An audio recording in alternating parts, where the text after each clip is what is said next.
What the fuck is going on? Yeah, I was actually looking. I was like, I'm not seeing it. Sorry, guys, my bad. Let's do this the right way.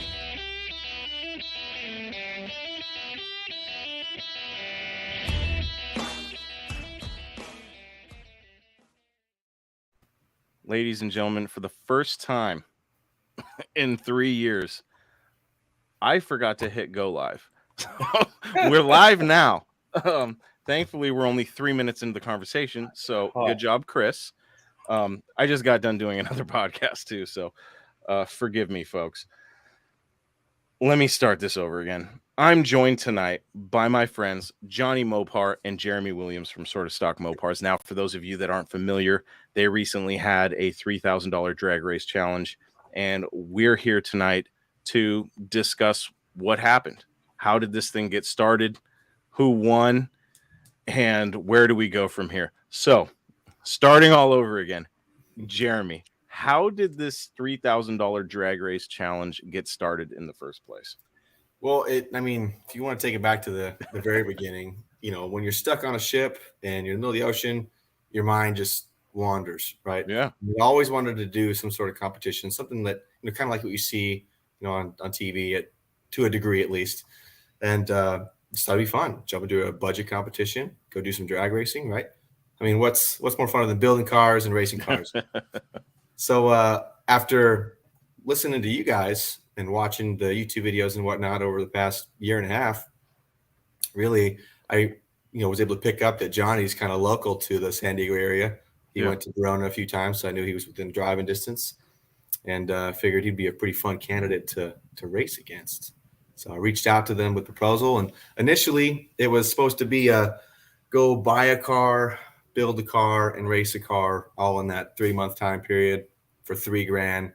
First to get to 3 races wins.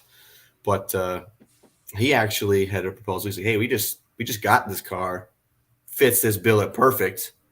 And I had just gotten a car, I think like 6 months prior. And I was like, "Okay, well, if you're going to use a car you already have, I've already got a car that I spent some more money on than I would have wanted to for the challenge, but it would work." So that's how we ended up pit fighting our Belvedere and darts in this challenge. Yeah. Okay, so you weren't purposefully targeting Jonny Mopar. It was just a matter of convenience. Well, I thought it was the perfect storm, right? I knew he was close enough to Verona. I was like, "Hey, this would actually work." Yeah, perfect. Just, all those B bodies and whatnot that he got for $200. I thought, that'd be a good guy to go up against. Yeah. And I figured he's got a little small block and an A body. Perfect. A body versus B body. Gosh. They do have a weight advantage. No denying that. No, I thought this was a very interesting challenge, and I really am excited to see, with challenges like the one you guys were involved in, the No Name Nationals, and these call out type races. I have a feeling that these are going to get quite popular, for the people that can't make it to No Name or, what have you. Yeah. Even local call outs like, Jeremy, if you would have called me out, I would have laughed in your face. I'm like, "Hey, man." And this is coming from a guy who bought a car and had plans to trailer it, or originally it was ship it. You got called out first, then you bought a car, right? I did. And lesson learned. So for future people that want to call me out, I'm probably going to deny it at first. I'm going to say, "No." Because I got myself into all sorts of issues, spent a lot of money, and I'm not going to make it. Yes, I backed out, but that's a whole different story. I think we've been over that a few times. I'm really interested in your trials and tribulations through this whole thing. I know neither one of your builds were easy, and they all came with their issues. Nothing, Murphy's Law, right? Anything that can go wrong will. And you guys were on Muscle City Madness last night with Ruben, and I was listening to some of the stuff, and I was like, "Gosh, it's seriously like the Mopar gods were like, nah, this ain't gonna happen." Yeah. So let's get into I want to hear about your individual builds and what went right, what went wrong, and what you would do differently. So, Jeremy, um, Johnny's first in everything. First to get $100 Mopars. So why don't you go first? All right. So I was able to get this car for really cheap, basically because the guy didn't know what he had. Where I work is right next to a junkyard. I spotted this thing the day it pulled in. Thought, oh, I got to talk to somebody about that.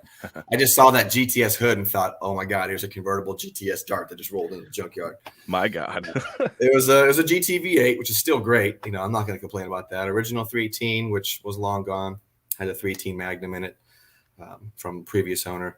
And I won't get too big into the backstory, but basically that was $2,000. So for the challenge, it was $3,000 budget. I only had $1,000 to get this car that it hadn't run in like 10 years to the drag strip and to be safe, So it was definitely a challenge. But thankfully, when Johnny and I were first talking about this, we did kind of iron out the rules quite a bit. And all the safety aspects didn't count towards the overall budget. So like I actually went kind of crazy with the brakes. I went 4-wheel disc brakes on it just because, it's a lot of junk. It's got more rust than any other car I've ever owned. So I was like, I want to be able to stop at least if it's going too fast at the end of the track. So I just kind of planned it out to be a turbo build, knowing that I could do a draw through super cheap, especially using an eBay turbo. I'd always kind of wanted to do that personally. Yeah. We all kind of had those thoughts of like grabbing an eBay turbo kit, slapping it on and sending it to the moon. So that was kind of where I went with it. Then I pieced together like what I really needed to do to get the 318 competitive with this 383 that I kept hearing about, especially when I knew that Johnny had 456s in the back of his 8 3/4 that he already had. And I thought, oh man, I got my hands full. I'm definitely an underdog in this. So, junkyard for sure. That was one of the first visits I did. I grabbed that 8.8, which was probably the best thing I did for the car. A lot of people, I'm sure a lot of people hated me for putting that Ford part in a Mopar. And that's the first time I've actually ever done that myself, put a non-Mopar part into a Mopar. But man, that's a really good rear end. So if you're on a budget. It is. For a budget? Yeah. When I had my 69 Dart, every time I was looking into 8 3/4, I always ran into the people in the forums going, oh, just get an 8.8. You got a limited slip, disc brakes. Yep. I had never really researched it enough to know that there was some issues with it. What kind of issues did you have with installing the 8.8 and doing the swap? So I did it the easy way. And a lot of it was because there was so much information online about, yes, you had to narrow it. No, you didn't. And it was really unclear. And so I thought, you know what? I don't have time to narrow this. I don't have time to take it to a shop either. So I'm just going to throw it in there full length. But I did have to relocate the spring perches. Okay. And while I was there welding up on the tubes and everything, I decided, what the heck? I'll weld the tubes to the casing, give it a little more strength since that's the biggest weakness of the 8.8. So I hear. So I was able to do all that prep. That was about a full weekend to get that rear end prepped and in the car. Now, like talking 12-hour days. So it's not just a direct. It's not just a hey, let's go find an Explorer in the pick and pull and throw it behind our Dart. I mean, you got to move the spring purchase, but that's about it. That's all really you have to do. You can once you move those perches, bolt it right in, and that's what I did. Isn't the center section like 2 inches over from center versus Mopar's 1.5? Is Mopar 1.5? It's 2.25 inches off to passenger side, whereas Mopar is like 1.5 or 1 and some change. But if you remember, U joints need angle to operate function or correctly. So most of the time you use that in a vertical angle motion.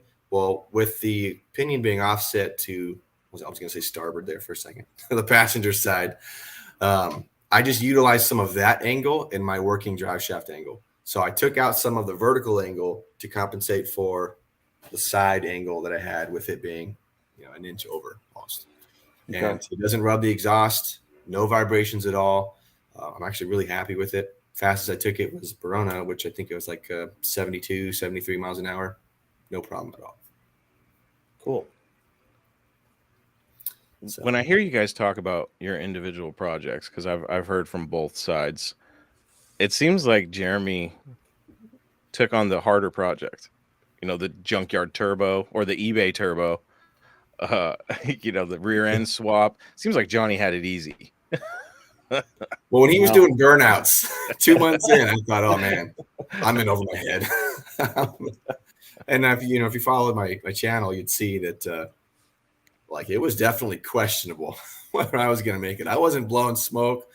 I was not trying to hide what I was at. There was a lot of work, and the last like 2.5 weeks, and I was on paternity leave, so I didn't have to go to work 8 hours. I told my wife, I was like, babe, I got to jump in this car. I got to be mentally gone for a little bit, and I spent a lot of time pushing on that car. I'll say I was accused of being a conspiracy theorist through For sure. through this build. 100%. I'm in this chat with these guys, and you met a lot of the guys, Jeremy, down at Barona, and there was a couple themes. One was you're sandbagging, like you're not being 100% truthful. Maybe he's got this thing built, and he there was so many little conspiracies. One of the big ones was and there was a couple. One of the big ones was that there's no way you got that dart for as cheap as you did. I had to make a video just talking about it because even Johnny reached out to me on the side. It was like, hey, a lot of people are saying that's bullshit. And I was like, yeah, I'll probably make a video explaining what happened a little more in depth. Oh man, it was cracking me up because I was like, I was pissed because I was like, damn, I would love to get a convertible dart for that much money. What I mean? Yeah. Like, damn, the hood alone. What shape was that GTS hood in? The GTS hood is perfect. Oh my god! You can tell it's been on the car for a long time because it's gone through 2 repaints that match the rest of the body. So that was a mod that one owner did way back when. Yeah. Now with this race, you could sell parts off of your car to offset that budget, correct? Yep, sure could. Did the thought ever come across your mind to sell the GTS hood? It did. Yeah. And the reason why I didn't was because I looked at how much they were going for. Yeah. And I thought, I'm never going to get one back. Yeah. I might get something fiberglass, but there's no way I'm going to get this hood back. Yeah. Even the steel repops are, God, knocking on the door of $1,000. Yeah. And then like all the little things that are just convertible specific, like that rear seat is actually, I think, 3 inches narrower. Yeah. And so it's really hard to find the convertible seat frames for those darts. And I was like, I could sell a lot. I could sell that and make a lot of money. But I thought, man, like if I ever want to get this car a cruiser, like where am I going to find that seat? Could you imagine? Now, we haven't talked about the results yet, but for anybody that watched Ruben's live last night, we know the results. But, I mean, you could have been in Johnny's position. You sell the GTS hood, sell the back seat, go up there, done, and all those parts are now gone. You can't get them back, and the race is lost. That would have been tragic. Yeah. One of the other conspiracies that I thought was funny was that you put a limit on nitrous because you knew that you were going to go turbo and you didn't put a limit on boost. So, here's the deal with that. I actually didn't put the limit on nitrous. Oh, really? Johnny put the limit on nitrous. Oh, Johnny, you put the limit on nitrous? I did. And Jeremy let me play myself. So because it didn't make any sense to me. Like at that time, turbo seemed too complicated to fuck with in such a short period of time. Turns out I was right. You were right. Yeah. I was right. But it only made sense to do nitrous. And I didn't want to get so crazy with nitrous that we were going to scatter our motor. So I figured a 200 shot would be a decent amount that doesn't push the motor over the line. But what was funny is that when you and I were at Matt's and we met Chris Thompson, and he's got a 68 turbo back half badass little dart, and he's bullshitting with us, and he's telling us, you guys should put a turbo on your car. And it's like, what? That's be too complicated, too expensive. He's like, oh no, just go on Amazon or eBay and pick up a $200 turbo and blah, blah, blah. And it was like, I want to say it was like a couple of days later, somehow that it just, the light bulb went off. And I go, that fucker is going with the turbo. He's going turbo. That's why he's like, oh yeah, sure, we'll cap nitrous. And didn't say jack shit about capping turbos or blowers or anything else.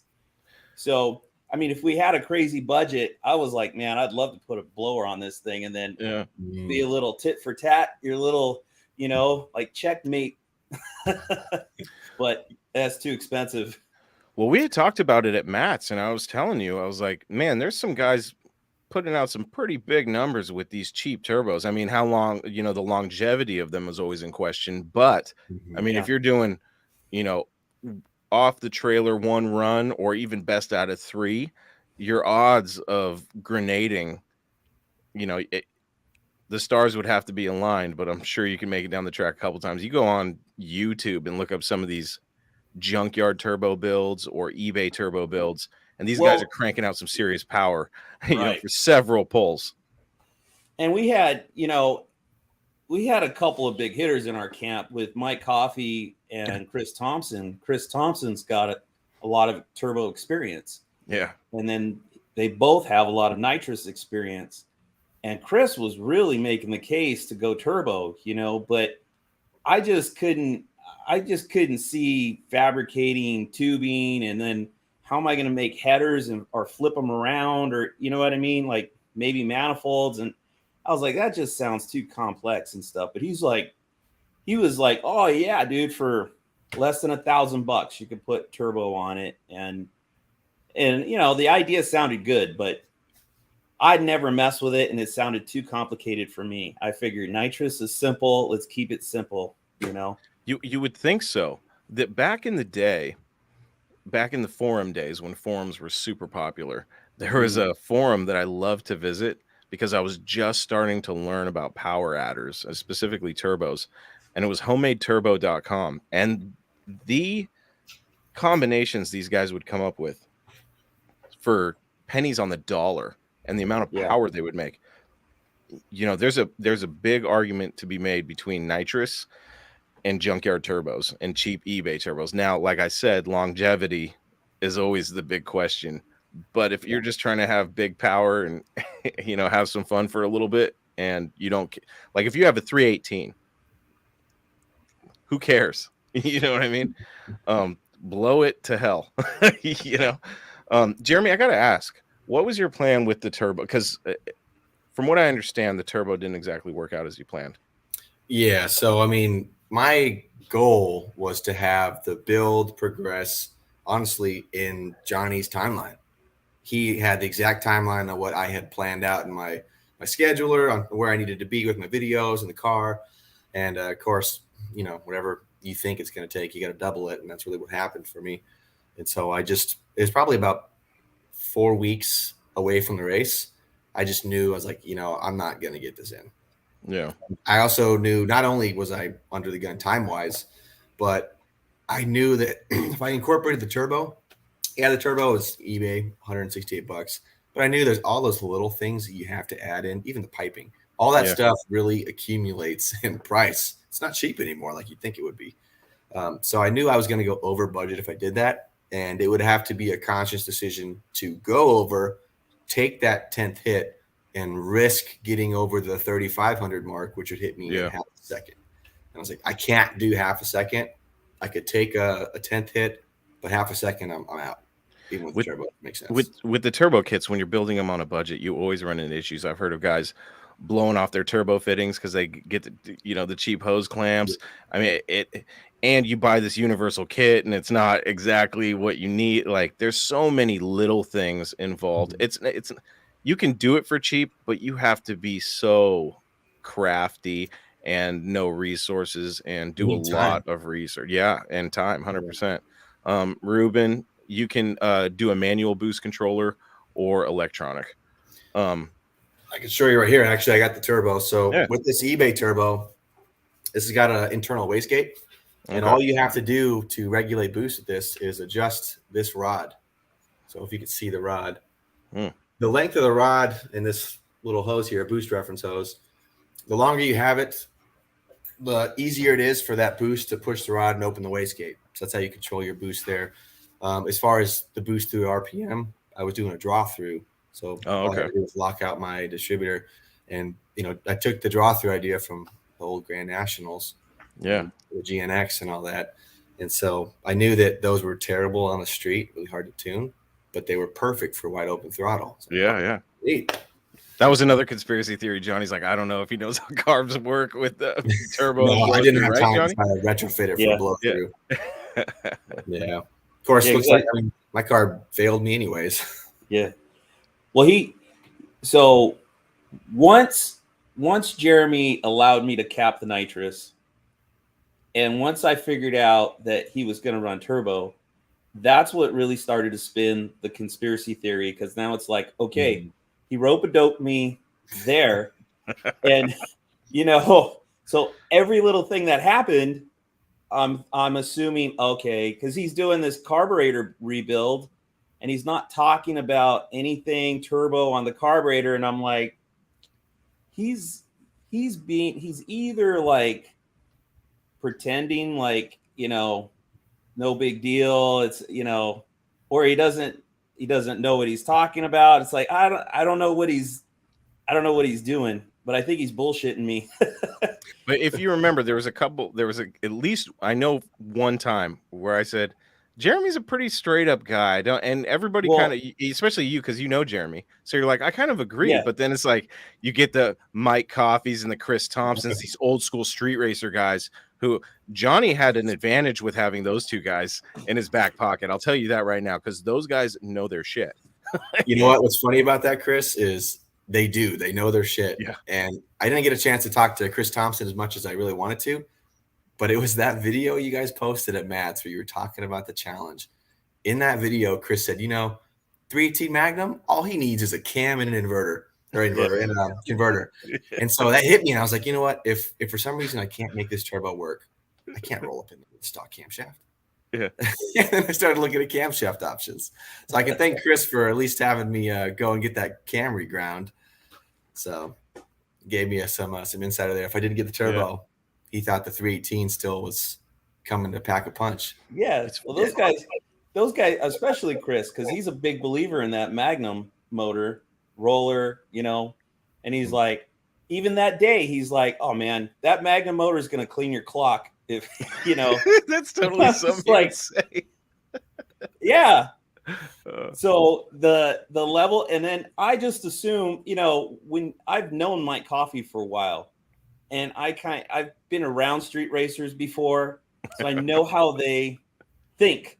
And yes, I did believe that Jeremy was kind of a straight up guy, but it's like he already kind of deceived me once. So he's doing the street racer thing. You think he's doing the street racer thing, and it's the rope-a-dope, it's the look here, but I'm really doing this over here stuff, So like I'm watching the videos and I'm like, man, he is not pumping out a lot of videos. So it's like one or two things, right? Either he's falling very far behind, or he's got all the videos done. The car's already built. He's already taken it to the track and ran it and tested it and stuff. And he's going to release all his videos after the race, But when he shows up to race day, this thing's going to be done and built and tubbed and got big steamrollers in the back, Like I even thought he probably just did that 8.8 bullshit just to throw me off. And he's probably got an 8 3/4 or the Dana he robbed from his CUDA to put in there or something, I wish. I wish I could have just taken that over. I got to tell you, one of the most entertaining things about this whole race was being in this super secret chat with Johnny and these old school street racers. You got Thompson, Coffey, Fields. It is so entertaining to see them going back and forth. I was a fly on the wall, just like, this is amazing. And when we were at Matt's and we saw Chris Thompson's dart do this, I was like, okay. And I saw Johnny talking to him, so I went over there. And with guys like that, that are so into it, like more than just your average, they're like savants, dude. And, with builds, old school tactics, things like that. I just kept my mouth shut and listened. You know what I mean?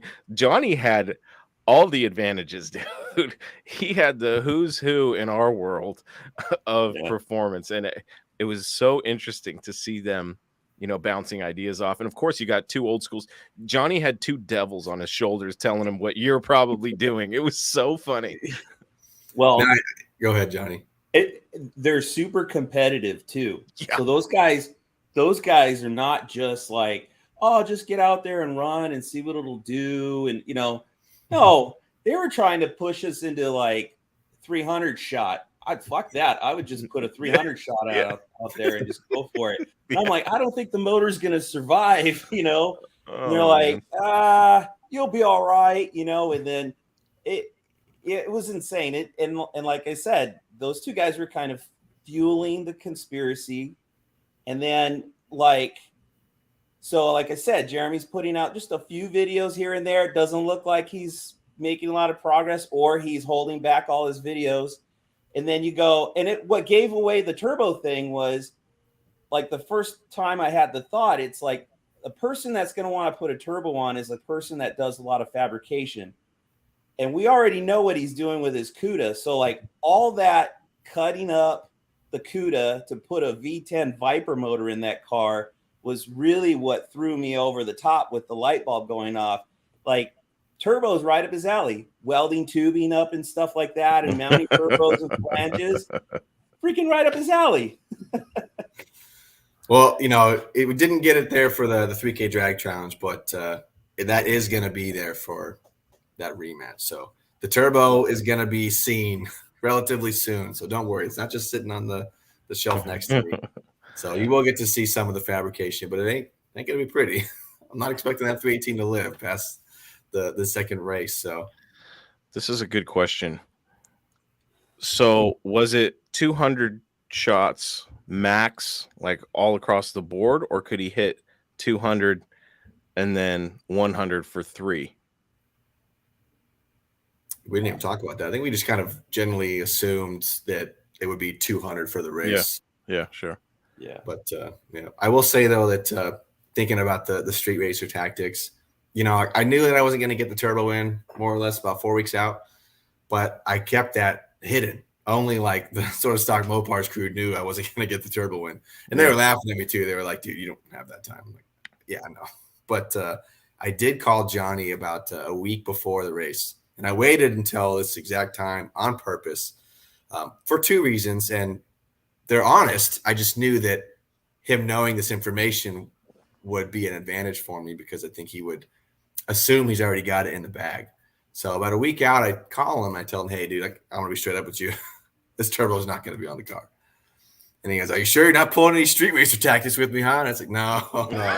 I'm being legit. It's not going to make it. I was like, last thing I want you to do is to like hit that 200 shot right off the line in the first race and blow your motor. We want to be able to race, which is the truth. All that was the truth. But I knew that conversation was going to get him feeling really good about his car. And then the ported and polished Magnum heads, the camshaft, I knew he was going to kind of brush that to the side, whereas I knew that was going to give me enough power with the weight of the darts to still be competitive. So I remember it a little differently. It was, I believe it was a Tuesday before race day.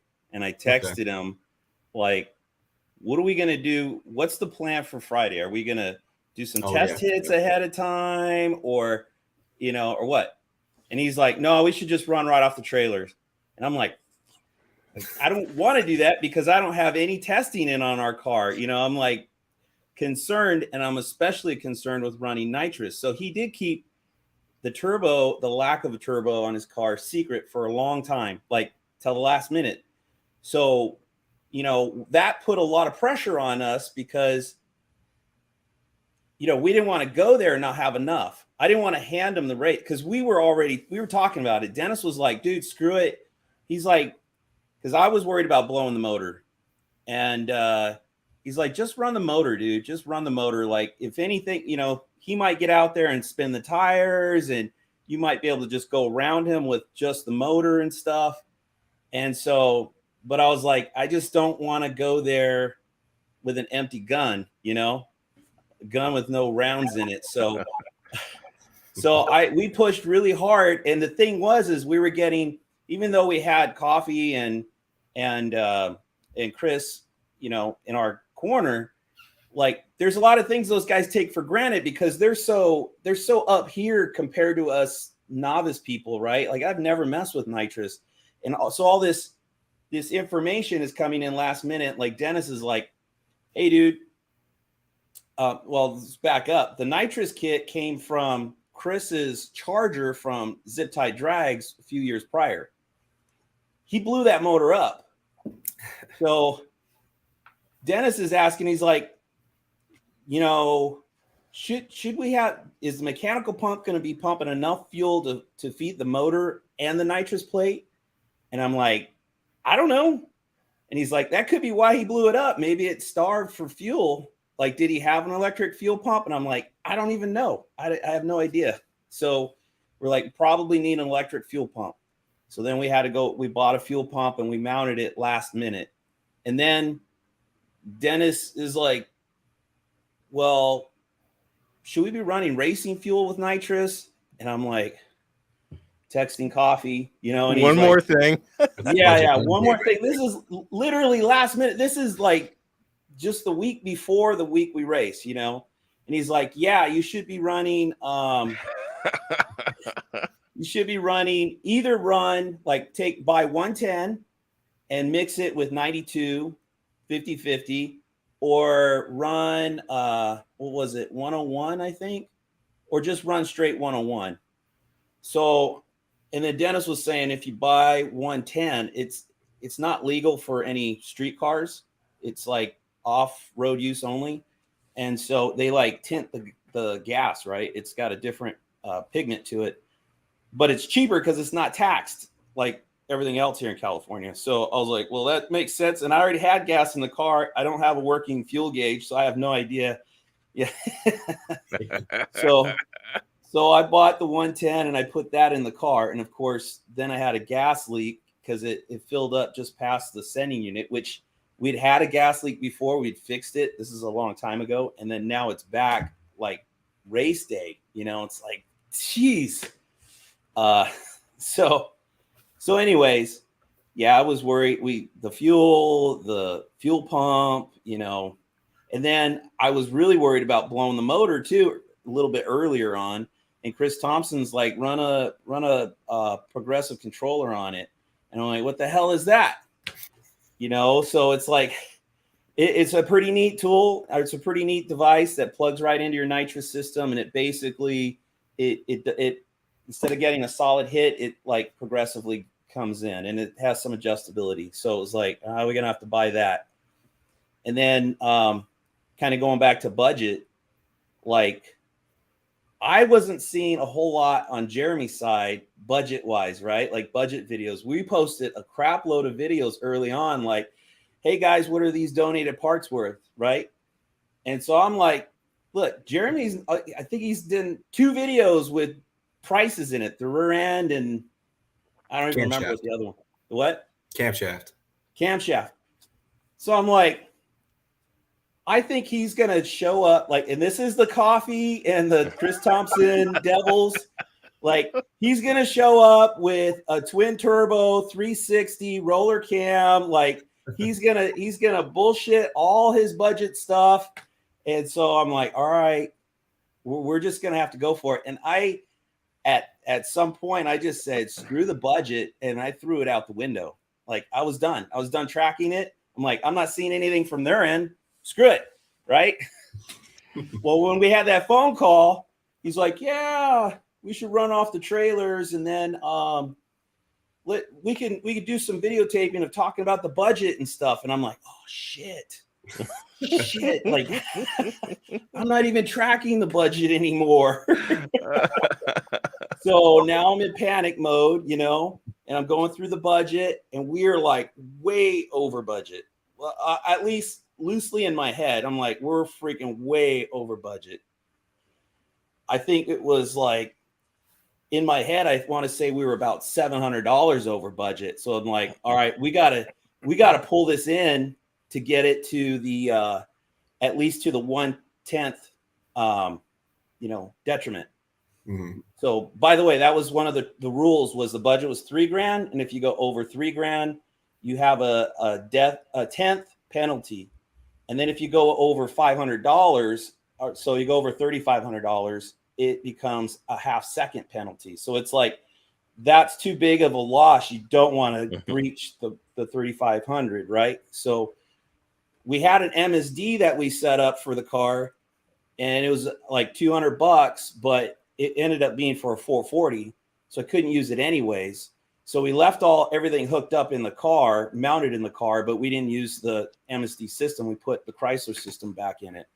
Well, we never took it out really, but so I was like, okay, that's roughly in my head around $3,500. And then it's like, well, why? We're taking all our donated parts, and everybody's pitched like giving their opinions as to what it's worth, right? And then we're averaging that out, which we all agreed to at the beginning. Mm-hmm. And then I'm like, well, like the biggest detriment to our budget was the Sure Grip. It was like, man, everybody was coming in high on that thing. Like, I want to say it came in around $350, $400, something like that.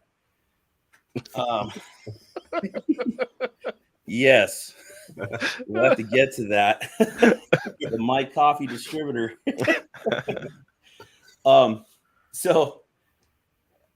Anyways, what was I saying? A budget, averaging out the prices that are already on hand. Yeah, so we got creative. I didn't want to ask Jeremy's opinion or get his permission because I was afraid he might say no. So I got creative, and I figured let him challenge us on it, which was, look, when we got the car, it had a third member in it, but we gave it away. So what would an open rear end go for? It didn't come in as much as a Sure Grip, obviously, but it helped offset that expense. So we basically took, whatever that was, like, say $200, and subtracted it from the $400. So now we only had a $200 hit with the Sure Grip.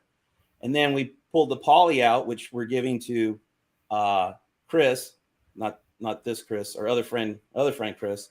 And the three are in the it's got a 727 also, and the torque converter, which the torque converter was kind of a big hit against our budget too. And I think the whole thing, it was like everybody was like, the motor's worthless, but the transmission's worth something because it's a more modern, like a 60s, 70s 727 for small block.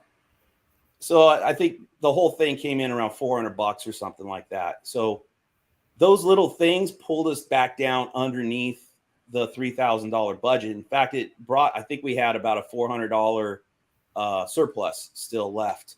But if it wasn't for those things, we would have been over budget. Only having $1,000 to spend, I knew that if I tried to have the viewers put prices on it, that it was going to screw me. And that was honestly why I didn't do that. And the only time I tried it, which was at the very last moment, like 2 weeks before the race, and I had that spacer, that 1.5 Spectre carb spacer. And so I tried it. $1,000 spacer? Yeah. I tried it. And the average was $35. Down the street at AutoZone, it's $39.99. I was like, this is ridiculous. Like, $4 off? Like, come on. I'm not using that. Didn't use it. So I was actually paying like really close attention to the rules and the budget, trying to make it all exact. I will say though, and Johnny, he kind of called me out on this at the race day, and I have video proof of this, which I didn't get to put in my race video, but the drag radials, right? Johnny was like, hey, what are we doing with the rear tires? This is early on. He's like, they're kind of safety, but they're also massive performance. Like, yep, I totally got you. He's like, you know what? I was looking up some prices, and it looks like I forgot the name of the tire. He's like, but these are about $400 if you go buy them brand new. And so we could say that this portion of the tire is for safety. Anything above that is, towards budget.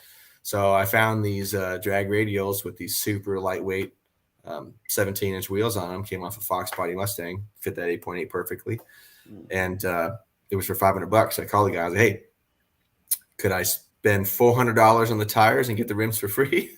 It's like, sure, come on down. So I recorded it. I was like, all right, so the tires are $400 and the rims are free, right? That's how I got the tires. So, but yeah, right at that point, day of the race, I was at like 29.70 something. So just a hair under the budget. But that was also before I ran it. My carb failed me. Day of. Stripped out 2 bolts. Metering plate was spewing fuel all over the intake. So I had to run to AutoZone and pick up one of those $415 Edelbrocks. So that put me over budget, but right at like 34 and some change. Good thing it wasn't $600, huh? I was panicking. I said my old man, I was like, Dad, we got to get a carburetor. Go get the cheapest one you can, but not under 600 CFM. At least 600. So yeah. I was surprised it was only 415. That's so back to where we started that Tuesday when we talked. I was telling him because my stress level was freaking maxed. Johnny was stressed out. You could tell, dude. And I said, I wish we never even did power adders. I wish we just ran straight motors. I would have been much more enjoyable, And then he goes, well, actually, we're not going to run the turbo on it after all. And that's when he told me it wasn't going to run the turbo. But so if we had ran it did pull some pressure off of me because I was concerned because like our kickdown wasn't adjusted. Like I had no test time and I didn't have the spring on the kickdown. So the last time I drove it, it was staying in lower gears longer. And I didn't want to run nitrous like that because I figured it would blow the motor and stuff, right? I wanted to adjust all that stuff, get it set before we ran the nitrous. So I was looking forward to at least the first pass not running nitrous. And I figured the cars, I think in horsepower, we might have a little more than he did. He's probably 300. We're maybe 335-ish. Like the motor sounds badass open header, but it's not making tons of power. It sounds like it's making 600 horse, but it's closer to 3, And I figured we're heavier. He's lighter. He's making 300 horse. Maybe we're making 335 horse or so. So it's actually going to be a really good close race, and then he's got the 411s, 411 or 410. I don't. Yeah, 410s. Okay, 410s. And then we switched to the 391s because we went with the nitrous. So I think it would have been a really close race. And so the plan was that we would run it on the motor the first time. And if we beat him, we would just stay on the motor. But if we lost at all, like by a bumper, the nitrous was coming in, And of course, the Mike Coffey's like, no. Hit it all at once, straight out of the hole. Like he's like destroy them, rip them to pieces. Like, he did not care. He wanted to. He's one of those ultimate crusher kind of guys. So, yeah, you don't want to. Coffee is one guy where it seems like every time I talk to him, after the conversation, I'm like, I'm selling everything I fucking got. I'm selling it all. Like, I need to start flipping. Like the wheels start turning, and then I realize you're not Mike Coffey, so no, you won't do any of that shit, and you won't get the good deals that he does. But to be honest with you guys, being a fly on the wall in that chat, Jeremy, I'm a trustworthy guy. I wanted to reach out to you and be like, dude, I got to know what the hell's going on your side. I really wanted to be in the middle so I could get an idea and just so I have my own secrets. So I could be like, oh my God, this is great.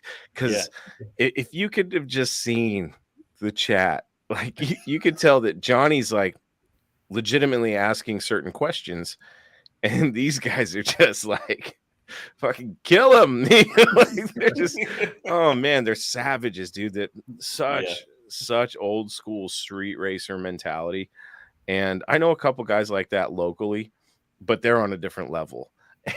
And listening to them talk, I'm just like, God, like when I was talking to Coffee about the No Name Nationals and what I was doing, he's like, fuck that 318, get a 440, throw nitrous. I'm like, I don't have money, dude.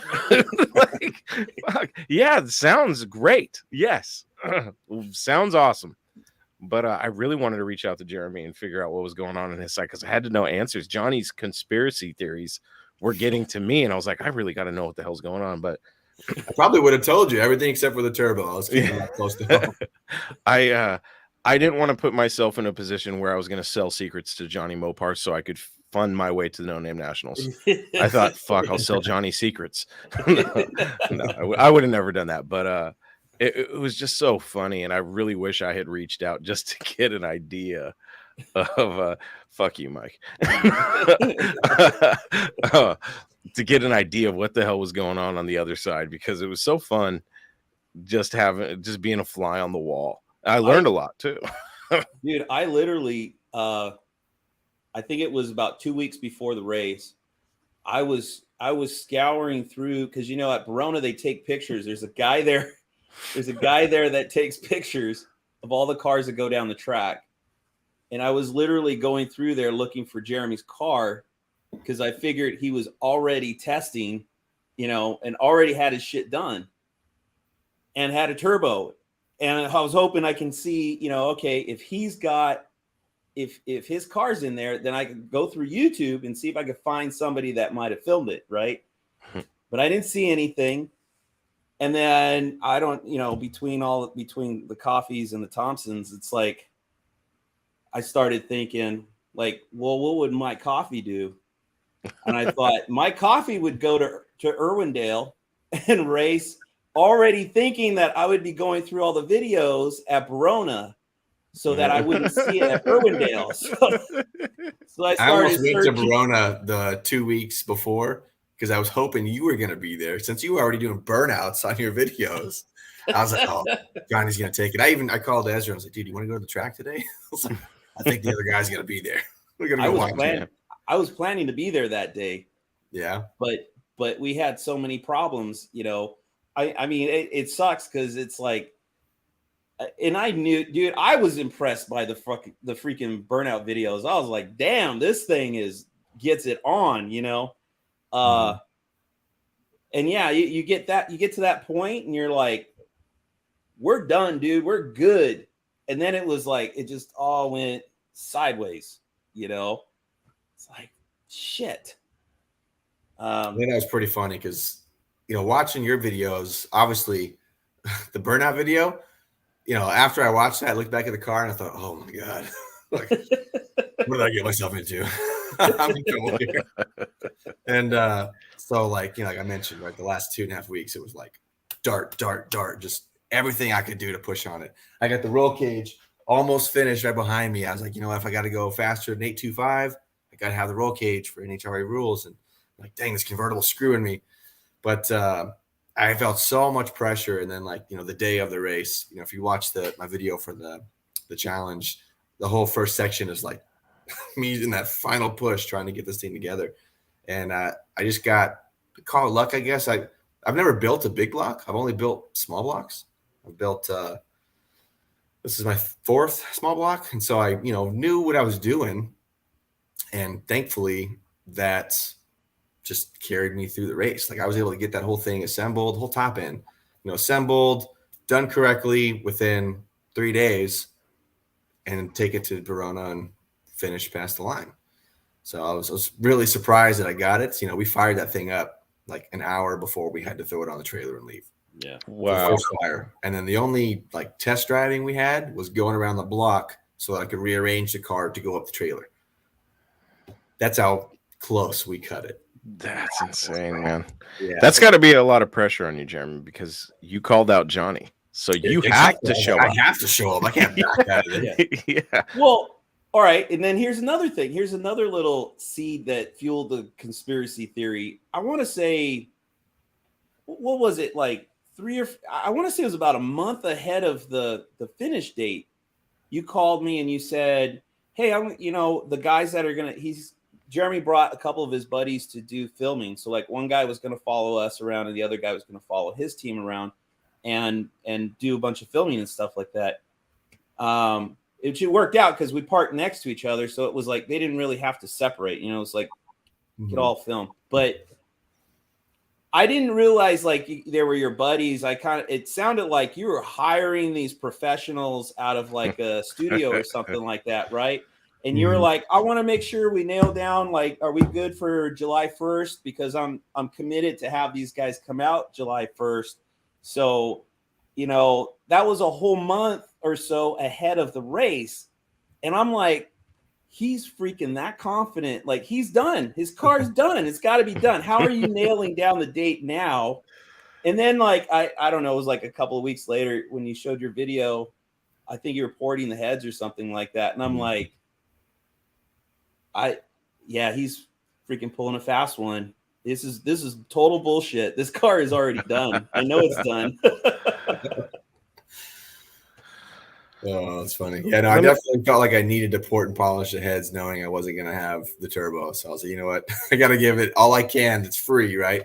And that's one of the best things you can do in your garage. You're not going to get everything out of it. You know, it's way better to send it to a shop. But I also suspected that the Magnum heads were cracked, especially since it was the first year of the Magnum heads. Oh, yeah. Yeah, they were cracked for sure. But, I mean, how many people are out there running these old Magnum motors that are cracked heads? They don't care. Yeah. You know, unless it gets to the water jacket, run it. Yeah. So that's why I just took my Dremel tool and went to town. Not trying to, you know, hog it out, but massage it. Yeah. All right. So you guys get to Verona. You line up. What happens? Go ahead, Johnny. You can tell us. Well played. So before we raced, my guys are like, now, I don't mean this in a disrespectful way, Jeremy. Like, I didn't even get to take my exhaust system off. Okay, it would have sounded way better. It would have. Exhaust system. He had full exhaust. The engine sounded pretty mild compared to ours. You know, ours was open header, and you know, no turbo on it. Now, like, there's no whatever deceptions or whatever conspiracies I came up with, all out the window. We could see what he's got. It's like, okay, you know, I was imagining Chris Thompson's dart, and now we've got Jeremy's dart, and it's very plain, right? So all of my guys are like, we got this in the bag. It's a slam dunk.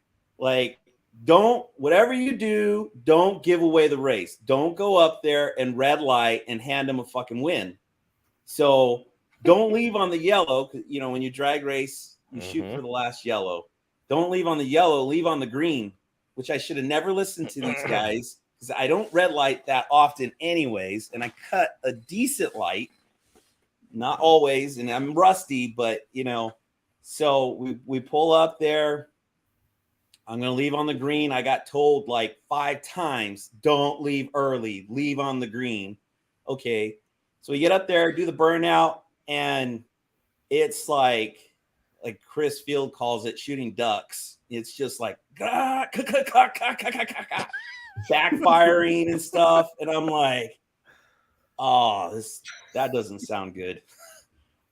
And so, you know, he does, you did a burnout, right? Or, I mean, I didn't really do a burnout like I would want it to. I did spin the tires a little bit and get them screeching, but nothing compared to what you laid down.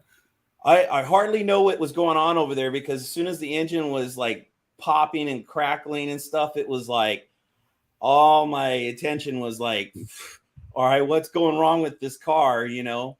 And then we pulled up to the line and the tree dropped and he shot out of the hole like on the last yellow, like he should, which gave him a whole car length.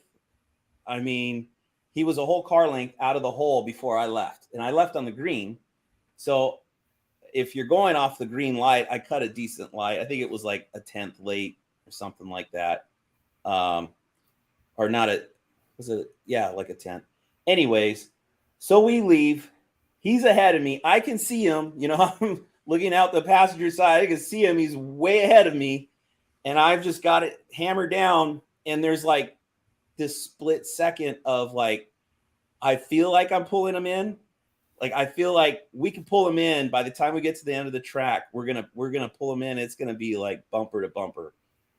But that was quickly gone. You know, the bubble popped and the car just laid over, and just boom. I'm like, what the hell? I'm freaking out. We're on electric fuel pump. I'm flicking the switch. I actually thought, I thought I'd left the fuel pump off, because I got grilled for that too. Those guys were like, make sure the fuel pump's on. Make sure the fuel pump's on. And I thought I had turned it off. But I think what I did is I turned it off and turned it on. I was trying to get it to come on because it acted like it ran out of fuel. It laid over and it acted like it ran out of fuel. So, and the car, other than the burnout, the car had been running fine and great the whole time. We did all those burnouts a few weeks prior. It's like, there's nothing that tells me I don't think there's anything wrong with our car. It's got to be something stupid, like I left the fuel pump off, So I coasted across the finish line, and then they had to bring a truck out and actually tow me off of the track. Is that the moment where your soul left your body, or? I think his soul left his body. He was so happy. Oh man. God, man. Jonny, that sucks, dude. God. It's like, it's kind of embarrassing. I mean, it's bad enough losing, but when you have to get towed off the track, it's like, I made sure to capture that in the video. Oh, yeah. Man. Yeah. I looked at my mirror 2 times on that run. And the first time I looked at it and I saw Jonny, in my head, I'm just like, got him. Like, 318 did it. And I look again before I pass the traps, and I'm like, oh, shit, he's way back there. He broke. He broke. Dang it. I wanted it to be a fair race. Like, don't take that from me. I don't know if you could see there that. It is. See that's the Mike Coffee distributor. It's completely stripped. It's having a hard time focusing, but it's completely stripped. Mike says we screwed it up because we actually welded it to lock it out for the nitrous. That was another nitrous thing that, it's like, well, you don't want your timing moving around. It's like you got to set the timing and then pull it back. You got to retard the timing some when you're running the bottle. And, we didn't have any complicated system on it to, have it run at 1 degree without the nitrous and then switch. It's low tech. So, but anyways, yeah, that sucked. So it was supposed to be a best out of 3, right? First 2-3. Okay. First to 3 wins, yeah. And you've only had 1. Yeah, but remember, the challenge too was to build the car and race the car, and that was the kicker there. And I think we both kind of understood, or at least we were both on the same page with that part of the challenge and how it was that night. Yeah, I mean, if one of us didn't finish the car in time, we basically forfeited the race, so we would have had to have relinquished. And that's basically, in a nutshell, what happened is we got a half track in, and then that's it.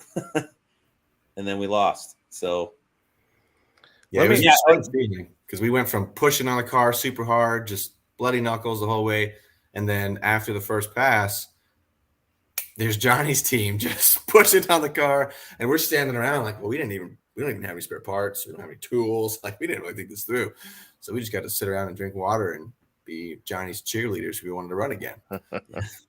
And I tried to plan ahead. I brought a spare distributor. I brought some electrical wiring. I brought tools. I try to bring everything I can think of, and the gods were just against us that day because we got back to the track and then Chris Field pulled the distributor cap on it and was just spinning the rotor because we were like, we don't know what happened, right? It's like, well, sounds like ignition, pop the cap, and he's just spinning it. It's like, what the hell? Like, how does that even freaking happen? So it's like, Cool. I brought the distributor. And by the way, yeah, like Mike Coffey said, that distributor was freaking brand new. Like it wasn't in a box brand new, but it was clean. You know, it looked like somebody had bought a Mopar kit and used all the other stuff and not the distributor. Like the distributor was brand freaking new.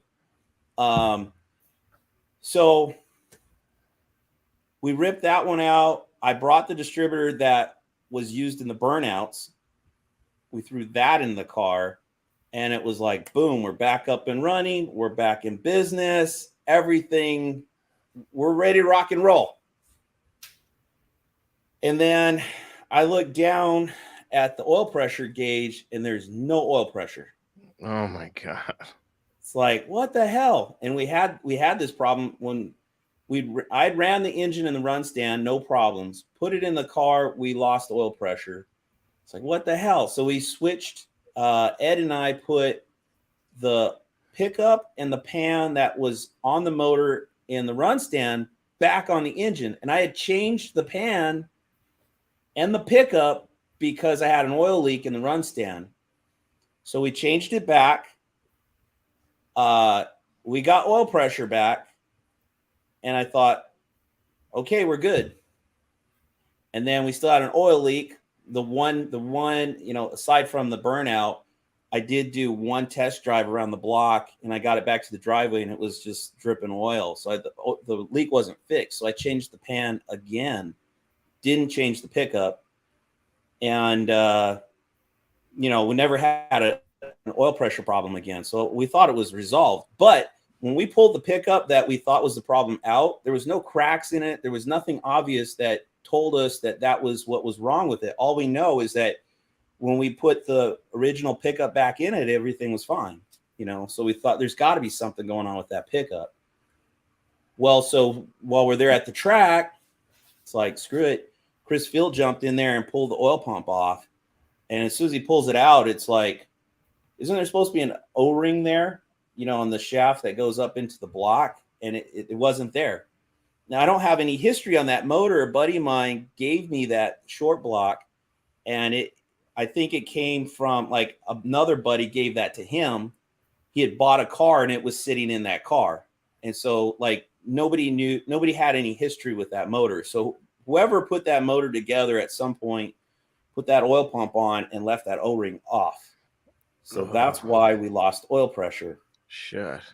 But before we pulled the oil pump off, and we knew that, you know, Ruben and Derek came from Arizona to watch us race, and they were going to go get some beer. So we asked them to swing by O'Reilly's and pick up some thicker oil and to pick up a new filter. So they grabbed us thicker oil and a new filter, thinking, well, if we go with the thicker oil, we can bump up the oil pressure. And then when we pulled the pump apart, Chris is like, this thing is junk. I mean, it looked like somebody took a grinder to the inside of this thing. I mean, it was so effed up. But we think, because when I got that motor, it had a flat cam in it.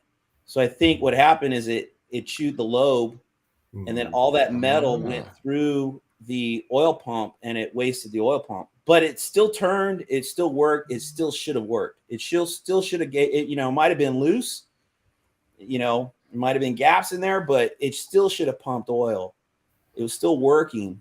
So anyways, we threw too many fixes at it, and we created more problems because Chris had pulled the pressure relief spring and plunger out. And he's like, it seems weak.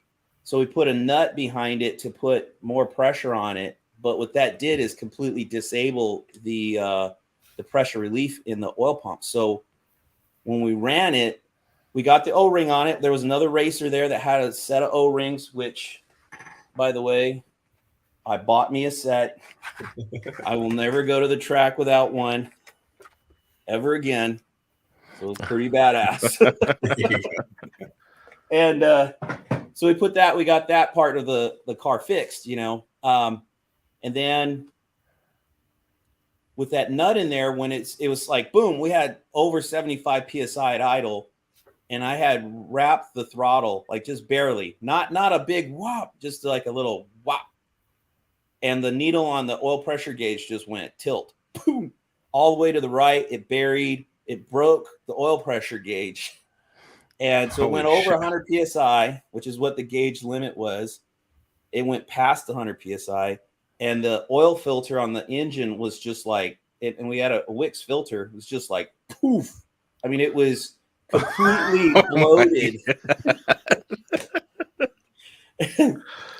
And so Chris Thompson's like telling Chris Field, like, dude, that thing is going to pop and it's going to dump oil on the track and everything. Chris Field is like, I don't give a shit. That's not my problem. That's the track's problem. He wanted to run. So, but I think it would have popped and it would have pissed all its oil out instantly and would have blown up the motor for sure. But the reason we didn't run it, we were going to run it. I was just done. I was like, I don't give a shit if we blow the motor. Let's just get it out there and let's run, at that point. But when we ran it and we tried to bring it up to 2,500 to time it, it laid over, like it acted like it ran out of fuel again. What the hell?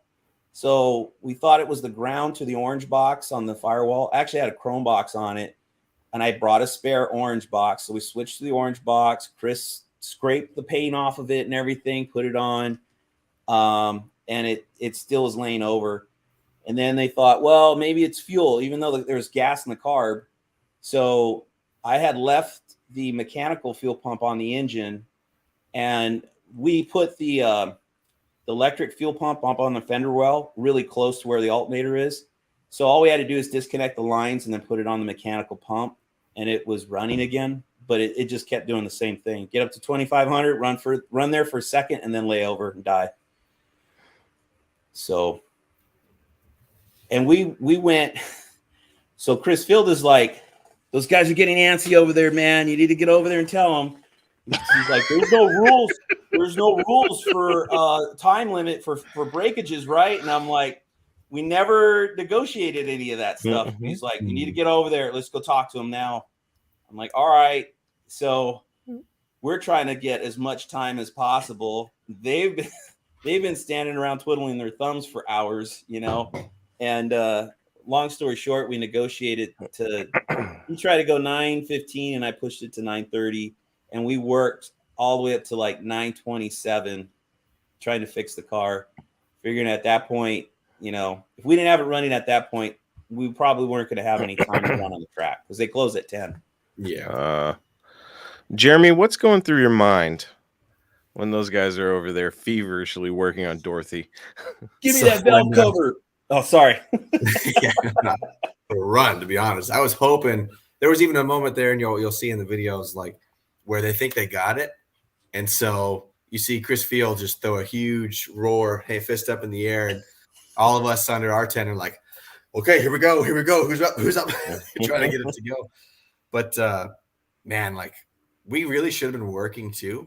We just didn't bring anything. Well, that was the rush at the house to get to the track. We had tons of fuel in the oil from when that Holly 750 failed. Just dumped it all in the intake. Went past the rings, and you could see it. It was a little bit milkshakey, but it didn't cut the oil too much. We put some 1540 diesel oil in, so it's a little bit thicker stuff, and I'm glad I did that. But, I needed an oil change. Didn't even have the right stuff to do an oil change. And also I found out now, if you'll remember, Johnny, like my back brakes were screeching, right, making a lot of noise, drawing a lot of attention to me. Well, that was not just the new pad settling like I thought it was. I didn't remove the residual pressure valve in the master cylinder. The master cylinder I have is for disc brake front, drum brakes rear, and I've got 4 discs off the corners. So the rear brakes were holding pressure the entire time going down the track, which, knowing that now, and I need to still correct that, blows my mind because I still can't believe we got a 9.47. Yeah. That run. Like I just wanted to hit underneath 10, and when I heard that it was a 9.47, I couldn't believe it. So, like, knowing that I had my rear brakes applied to a degree on that, and that I only timed it in 30 seconds by ear because I didn't have time to remove the power steering pump, put a gun on it. I wonder if I could hit below 8.5. I don't even know. I don't know what the true potential of that dart is, but I'm excited to find out. Let me ask you guys this. So let's say you had a $5,000 budget. How much different would this race have been? Way different. I think Johnny could tell you too. It would have been a whole different animal. What would you have done? Go ahead, Johnny. You want to go first? I'll say I think it would be way different for Jeremy, but I don't think it would have been much different from us because I think we pushed our car all the way to its limit. As far as if we wanted to go more than 200 shot, like if we just threw that out the window and just said, well, screw it, we're not going to adhere to the rule and we're just going to try to throw more power at it. Like, I don't think that motor can handle more power. And then going to a totally different engine would be more expensive and, maybe get it into that $5,000 budget, but it would just take more time, and I was content with the direction of our car. So I don't think on our end, it would have been it wouldn't have changed much, and even when we were conspiracy theorying on Jeremy's side, we were still stuck. It was like, I know he's playing these head games with me, but it doesn't mean anything because like, if I think he's gonna like come out and upstage us, it doesn't change our build. Our build was, it's like, I don't have extra money. I don't have extra parts. I don't have extra time. So it's like, it doesn't change anything for me. We're sticking to plan A, and we're going to get the nitrous system on there and we're going to stick to that. So I don't think it would have changed I can't say for sure, but I don't think it would have changed our build. I think that turbo would have definitely been on the 318 had we had more money in the budget, but I would have had to utilize a lot of that money through the systems of a shop because I just didn't have the folks down here. Most of my teammates had to travel really far. Only one person lives here in San Diego. And so I would have had to help a shop like fab up just the exhaust coming out to the flange because it just takes too much time. And I could have had the turbo mounted and even the plate. In fact, I don't know if I have it behind me. No, I have it mocked up for sitting underneath the carb so the carb can be in the same position. But could have had a shop fabbed out for me. And so I think the higher budget would have compensated for the time crunch that we had, at least on our end. But, overall, I'm still pretty happy we got it with that warmed over Magnum. I'm actually really impressed by the 318. This is the first time I've actually really played with the 318. Usually it's 360 or 340. Yeah. I'm definitely a 318 believer now, especially the Magnum motor. They're fantastic. How much boost were you planning on running? So in a draw through configuration, you're really limited to 10. 10's the max you can do because you have so much heat going into it. Yeah. Turbo's sitting right there next to the carb. You can't run an intercooler because you get all the fuel dropping out of suspension, right? Just filling up. And placement of the turbo is really huge too. I actually spent a lot of time on the Volkswagen forums because a lot of those guys in those old Beetles are running turbos and where they have the turbo in line with the carburetor, like meant everything. And a lot of them are trash on the draw through setups because the blow through is so much better, but there's still tons of info out there on the draw through. It's just, you got to hit up the forums because most people nowadays aren't playing with draw through setups. Yeah. So how does the draw through work compared to the blow through? I mean, I didn't even know there was a draw through. I always thought of like a blow through, which is why blow through is where the carburetor is inside of a chamber, right? And everything's pushing chamber, even just a top hat. Okay. And I know you got to modify the carburetors to do that, which is why I was thinking you were probably bullshitting us. But so how does the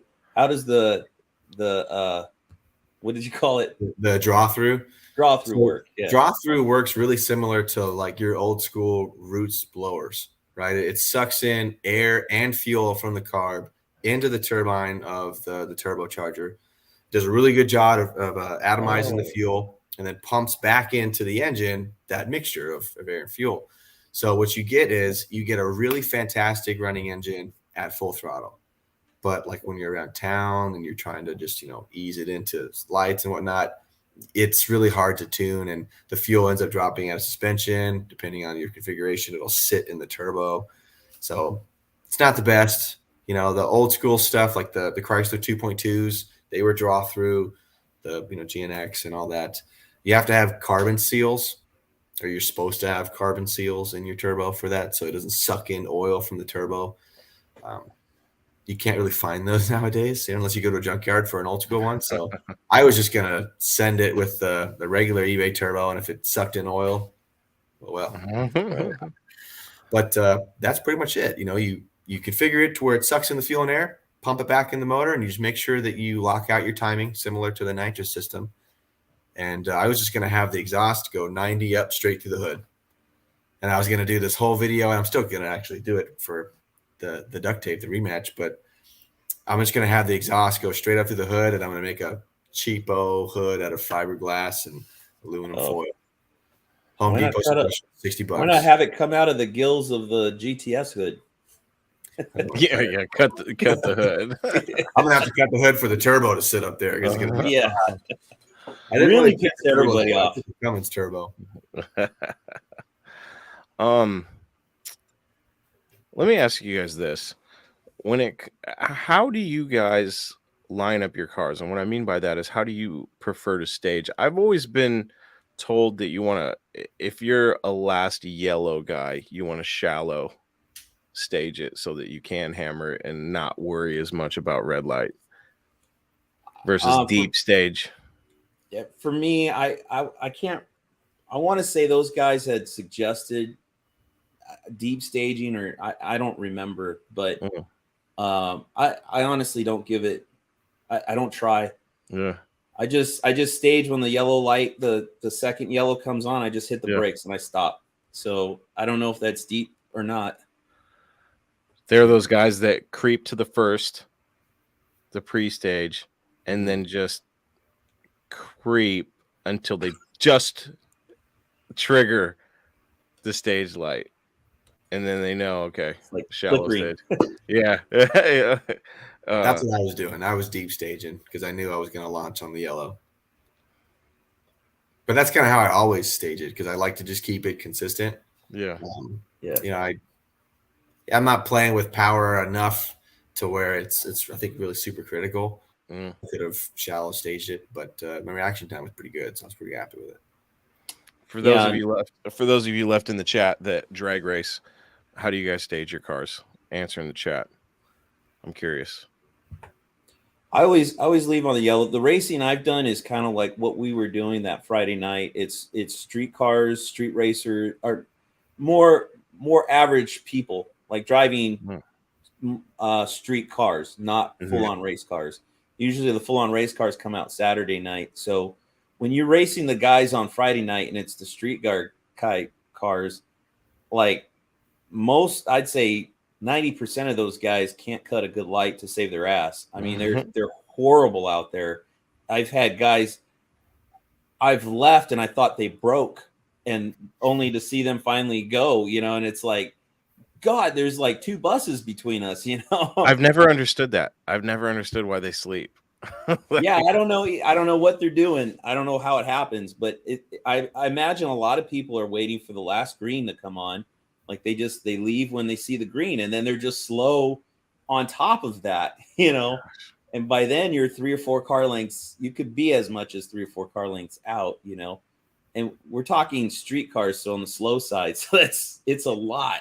Well, and that's why they say to leave on the last yellow, because the human reaction time is so slow that it should give you just enough, Interesting. Yeah, I've always been curious about, people's philosophies on lining up and staging their cars. Yeah. So let me ask you this. With the $3,000 budget, if you guys could go back, what would you change the next time around? If you could redo it all? I'll let Jeremy go. I'd probably do more time, to be honest. Because as fun as it was now looking back on it, it is extremely stressful. Not just on you, but it's also stressful on the family, right? Because now I've got to be in the garage and I'm trying to do this. And I had COVID for like a portion of that. In fact, that whole rear end assembly and installation, I was quarantining in the garage with COVID, still trying to push to get it done. It would have been a lot more enjoyable, I think, had we had probably double the time limit, maybe 6 months. Yeah. I would agree with that. I think we had less of a, well, I mean, if Jeremy put all the turbo stuff on his car, I think we would have had an easier job than him, you know, because we got pretty much everything done that we needed to get done. We had to push really hard for it. It was stressful on the family as well. But then we had no test time. Like it would have been nice to test the car and have all these problems. Like I said, that the 2 weeks prior, we were shooting for that date, but there was just so many loose ends on the car. I didn't have it. I couldn't take it to the track. It wasn't ready. And once you miss that Friday, it's like, well, the next race day is the day we race. So it was done. I couldn't race the Friday after, but it would have been nice just to have more breathing room, more time. It wouldn't have changed our build, but it would have been nice to just freaking bring it down a few notches, you know? I wanted to have like 2 videos out a week. That was kind of my goal, to match your timeline and your build. But I was really only able to get 1 video out like every 7 to 10 days was like the max I could do. Because, you know, aside from building the car, remember, we're both recording this on our channels. So, yeah, I mean, the camshaft video, you know, I really wanted to do a good video for those guys. And I probably had 12 hours into editing. You know, I'm building all this on iMovie on my phone, and that's really how much time I had to put into that video to get it to work right. It's so much footage doing the full tour. I was probably there for like 4 hours. So, you know, it's stuff like that that also eats up. And I think a lot of people that are looking at the competition and the rules are probably like, oh, I could have done that in 3 months. It's like, well, try filming it and recording it on YouTube too. It's a different animal when you add content in it. You know, if you could just concentrate on the build, you know, there's so many different factors involved. And like, you know, when you're talking about family, like today, all I was doing today was hauling stuff to my storage unit. And the last run I did, my daughter was literally holding on to my leg and would not let me go. And it was like, okay, do I break this precious little girl's heart and say, Daddy's got to go move his shit into the storage unit right now? It was a moment where, because I felt bad about having to just forfeit the No Name Nationals. But today, when she did that and I realized there's no fuck the storage unit, I don't have to go. You know, like I'm renting the fucking thing. I can go whenever I want.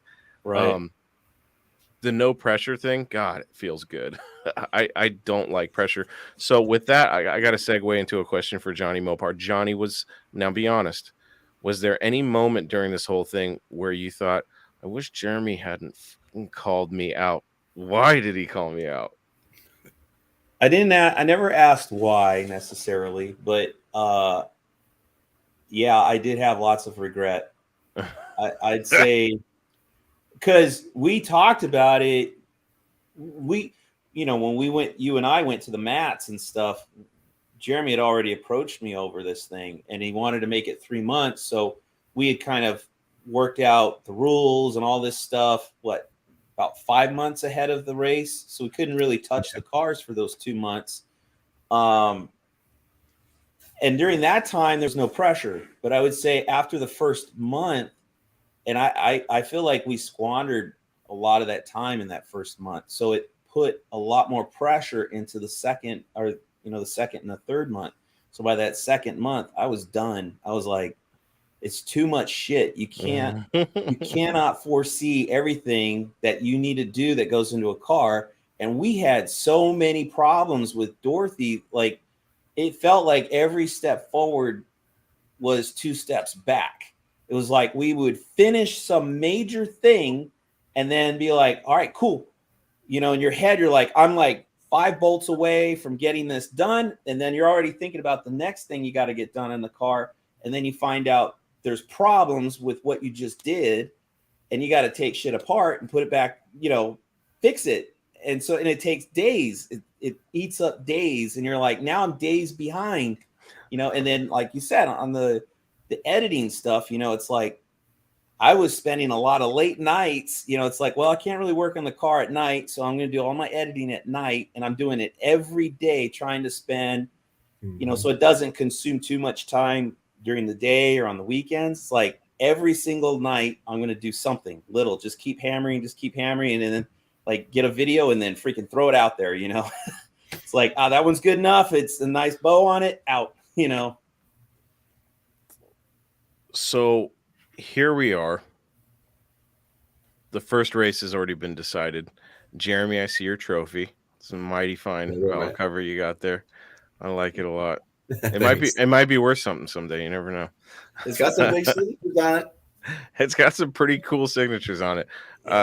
Jonny put in some effort to get some of those things, man. We were at Matt's and he was going around. I thought it was pretty cool. I'm curious to see where you guys go from here. So duct tape, I've heard that mentioned a couple times.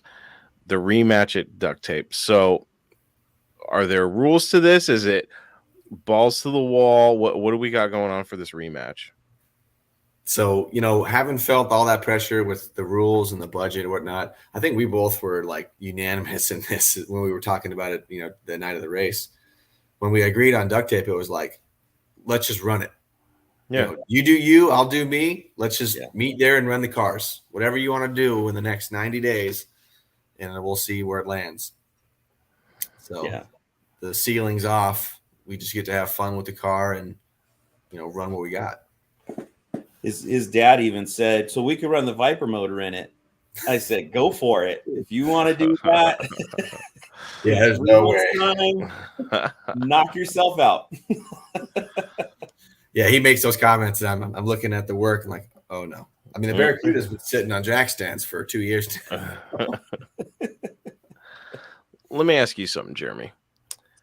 Was there any point during this whole thing where you're like, man, why did I do this challenge? I should have just, Yeah, probably like every week of the second and third month. Yeah. It was every time I had to ask my wife, I was like, babe, I need this weekend. And that was like the story of my life for almost every week. I was like, I got to do this. I got to go to the junkyard. I got to get this. And even she's like, you timed this when we have a new baby? I was like, oh, man. I was going to be off work for 8 weeks. And the race was the last week of my paternity leave. And man, yeah, definitely was thinking we should probably do this later on in the year. But I was actually really right now still, I'm really glad we did it for a couple of reasons. One, I get to have a bunch of fond memories about having the pressure and doing this whole thing. But also it really helped motivate me jump back into building cars on a full force. Yeah. The Barracuda's been sitting on jack stands. It's such a big project. I've never taken a build to that level caliber, full fab, the tunnel, the firewall. And it's not just a stock Viper V10 too. It's going to have about 600 horsepower naturally aspirated. So like, I'm not going to get to enjoy that car for a little while to do it right. Yeah. I knew doing this with the hoopty would end, with either us blowing a motor and just having a great time or us having a car that still ran and being able to enjoy it. And that's what we both have right now. I get to go to a car show, get laughed at, but I get to be there with something.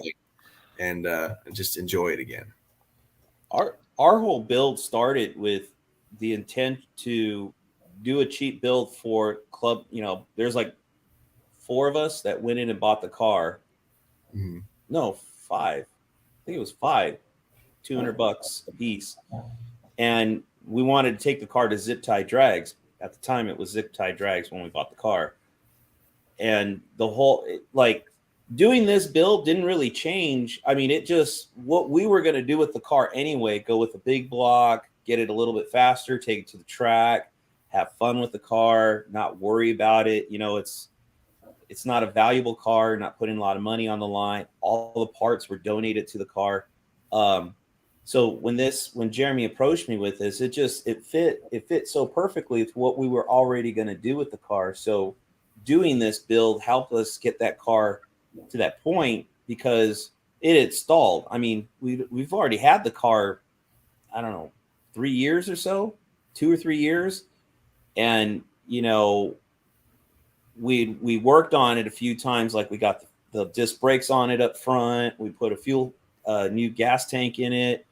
Probably not much beyond that, you know, but the 383 has been sitting in the garage for a while, you know, and honestly, if this build hadn't come along, it would still be sitting over there in the corner of the garage and the car would still have the poly in it, you know, and probably wouldn't have moved forward. So this whole exercise basically pushed the car to its, you know, what it was intended to be. So I am grateful for that. I am glad, and I'm definitely glad it's over with. I mean, we finished our car Thursday afternoon, so the day before race day, and all I was looking forward to was Saturday to just get it all over with. I didn't care if we won or if we lost. I just wanted to get it over with so I can get to Saturday and finally relax and not have to work on anything, you know? Yeah. What's funny about this whole thing from the outside looking in and not being a participant or a competitor is I was thinking about it, and you hear this argument when it comes to reality television, how it's all staged and all the mishaps and shit are staged. And I'm sitting here after it's all said and done, looking at it from both sides, because I've heard both your sides, and I'm going, that would have made a great, you know, little series of episodes there, because there was so much shit that happened between the onset of the challenge, the conspiracy theories, the mishaps, and then being at the track. You actually both got the cars to the track only for one run, and everything goes wrong. That to me, like, you couldn't script a TV show as drama filled as that. Just the conspiracy theories alone was like, this is great. And then to hear, you know, and I don't get me wrong, I was super disappointed. I wanted to see both the cars run. That would have been awesome. But looking at it now, I'm like, of course something like that was going to happen. With everything leading up, it's like, of course some bullshit was going to happen. Yeah. And it makes it even more interesting because, like I said, you can't write this because now there's going to be a rematch and there are no fucking rules.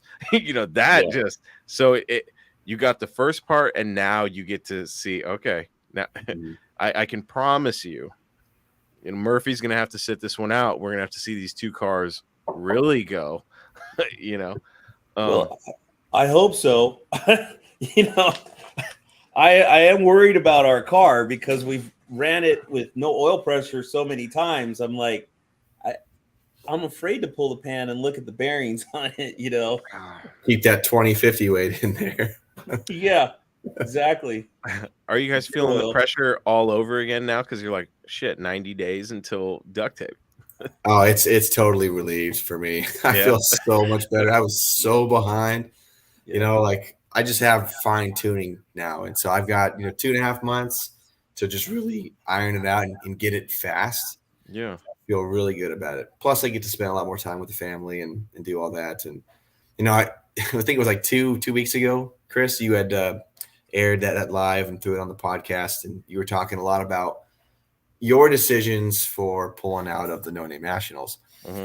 And I was listening to that at work, and like every statement you were making, like back to back, I was like, yeah, I felt that. I was like, oh yeah, that's what happened.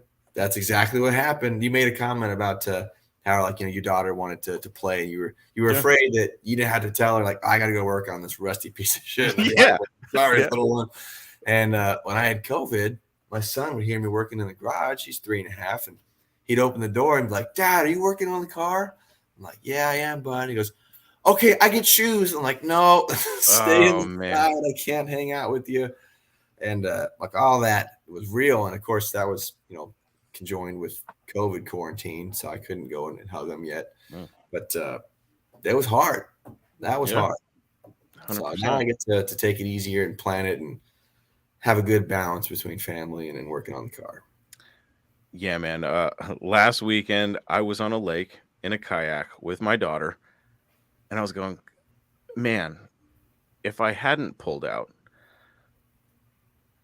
I would be in the garage right now, or actually in my driveway because the car isn't even in the garage, wondering how the hell I'm even going to get this thing, how I'm going to afford fuel. Am I doing this all for nothing because I can't even afford the fuel? Yeah. And I thought to myself, this is way better on my mental state, because, when I was knee deep in the project and I was planning 100% on taking the car to No Name, I was listening to my wife make all these plans. Oh, I'm going to get a kayak. We're going to go out with all our friends. You can be at home working on your shit box, and I'm like, I had already made a commitment. So I was like, all right, well, sucks. And I kept trying to tell myself, I don't want to do that shit anyway.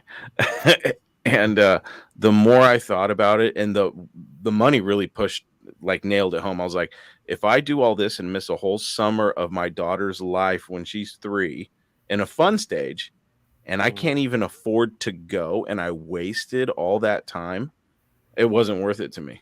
Not to run once down a track. No, because I can do that again next year when my daughter hates me, you know what I mean, or whatever. But right now she's all about hanging out and having a good time. So the fuel cost was, it came at the right point where I was like, I'm not willing to sacrifice this only to fail anyway. Not saying that I would have 100%, but looking at the numbers now, I'm still, there's no way I would have been able to make it work financially. And I had planned on selling a bunch of stuff that I had.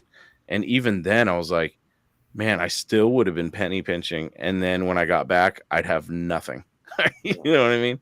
I would have dumped all that cash. And it's a great event, and I encourage anybody to go. But for me and my situation, there's guys out there with grown kids or older kids that don't give a shit about hanging out with dad.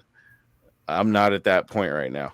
And unfortunately for me, I had to make the decision, and zero regrets, because I feel my anxiety level is not there anymore. But like I asked you guys, the question of, did you ever just say, man, I wish I had never, accepted the challenge or even made the challenge?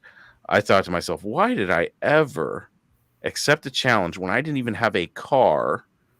I should have just laughed at Dustin and said, are you out of your fucking mind, dude? Yeah. Pick somebody else, bro. What are you thinking?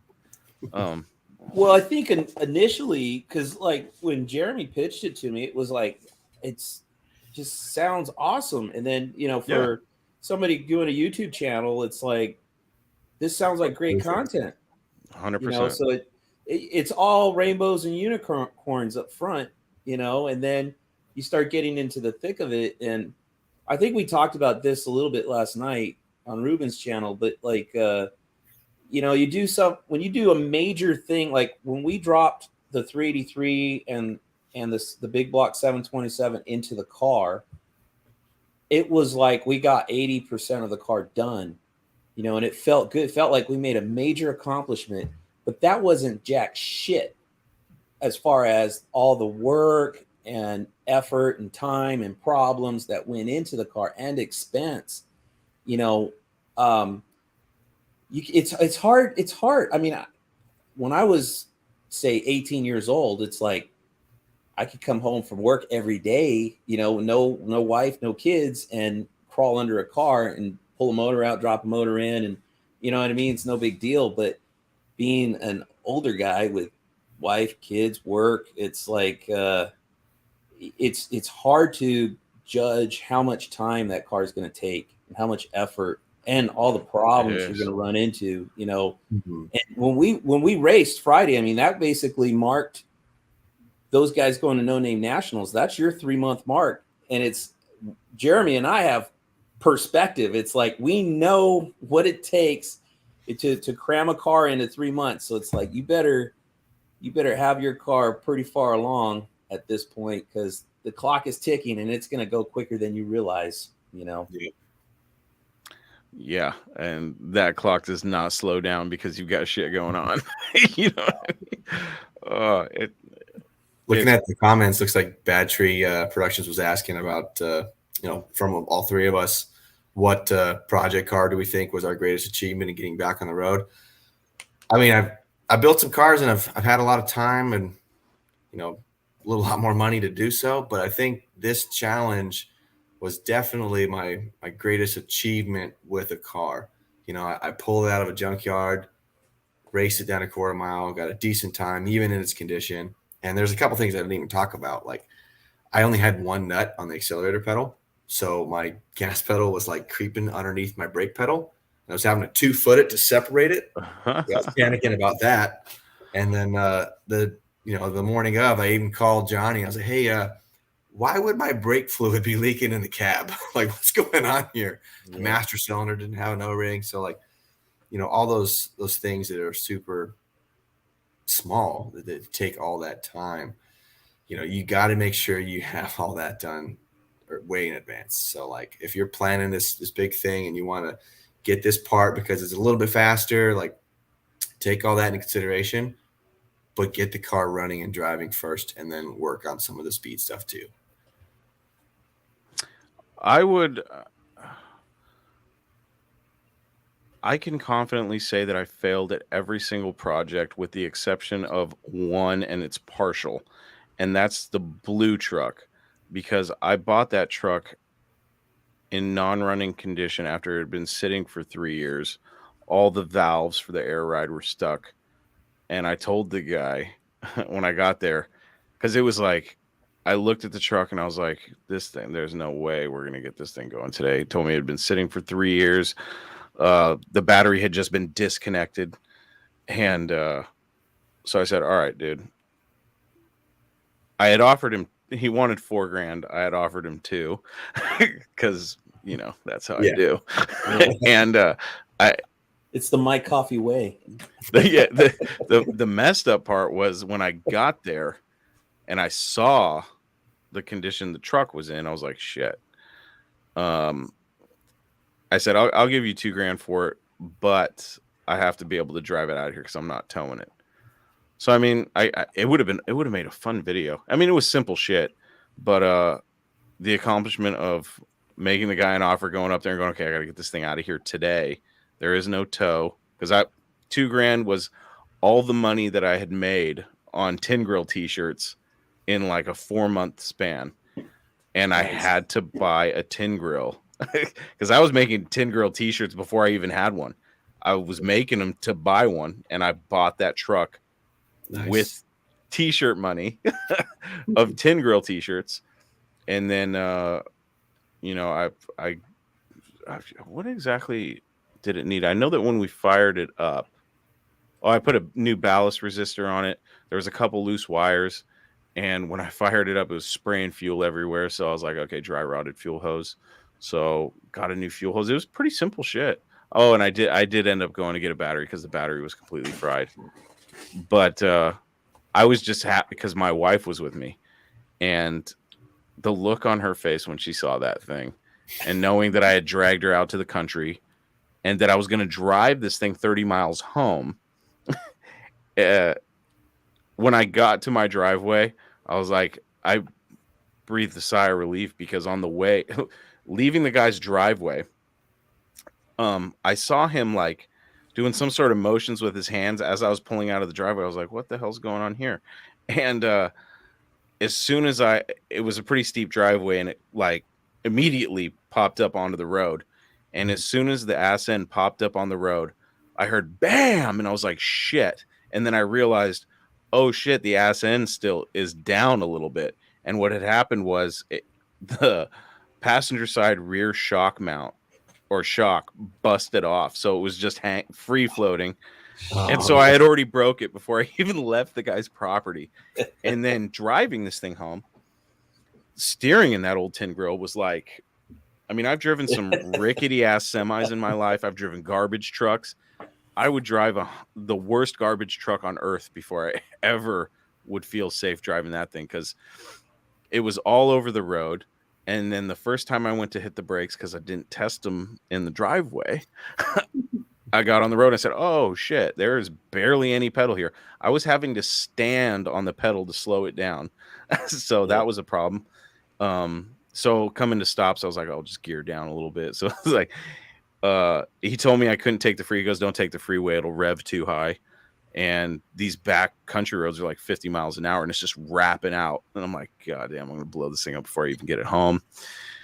Got to the gas station to put some fuel in it, because he goes, yeah, the gas gauge is broken, so I don't even know how much fuel's in it. And I was like, can I make it to the gas station? He goes, well, it's at minimum 3 years old fuel. So yeah, I think so. So I remember shaking the truck when it was still there. And I was like, I think I hear fuel sloshing around. I popped open the thing. I'm like, all right. Got to the gas station, and I was like, what was that noise? And I look underneath, and my shocks, and I was like, oh, that's cool. So it was pretty much dragging on the ground. I had a sticking valve, because of course I got this truck on air ride, so I'm playing with the switches on the way home, and I get it stuck multiple times in different positions. And I was like, shit, because it had these really bad sticking valves, because this was like back in the airbagit.com days, where you go buy just a universal kit and it's all shit. But I made it home, and I was just happy to finally have a tin grill, and I had big plans for that thing. But immediately I started having wiring problems with it, and I ended up selling it midway through a rewire. And I feel bad now, because I didn't give myself enough credit, because I did half of it. So I did everything from the dash forward, and I sold it before I had completed the rest of it. So I'm not, when it comes to electrical shit, I'm not the guy. Like, I'm barely the guy when it comes to anything mechanical. Electrical, and to take something on like that when I'm not an electrical guy, even though I had the wiring diagram color coded, and it couldn't be an easier wiring kit. Like, I was struggling. And when I sold it, I was like, man, I feel bad for that guy, to be honest, because I was like, fuck, if he knew how much I suck at wiring, he would just lose his mind. And as it turned out, he wired the truck from the cab back, and he said it was just, I had one bad crimp.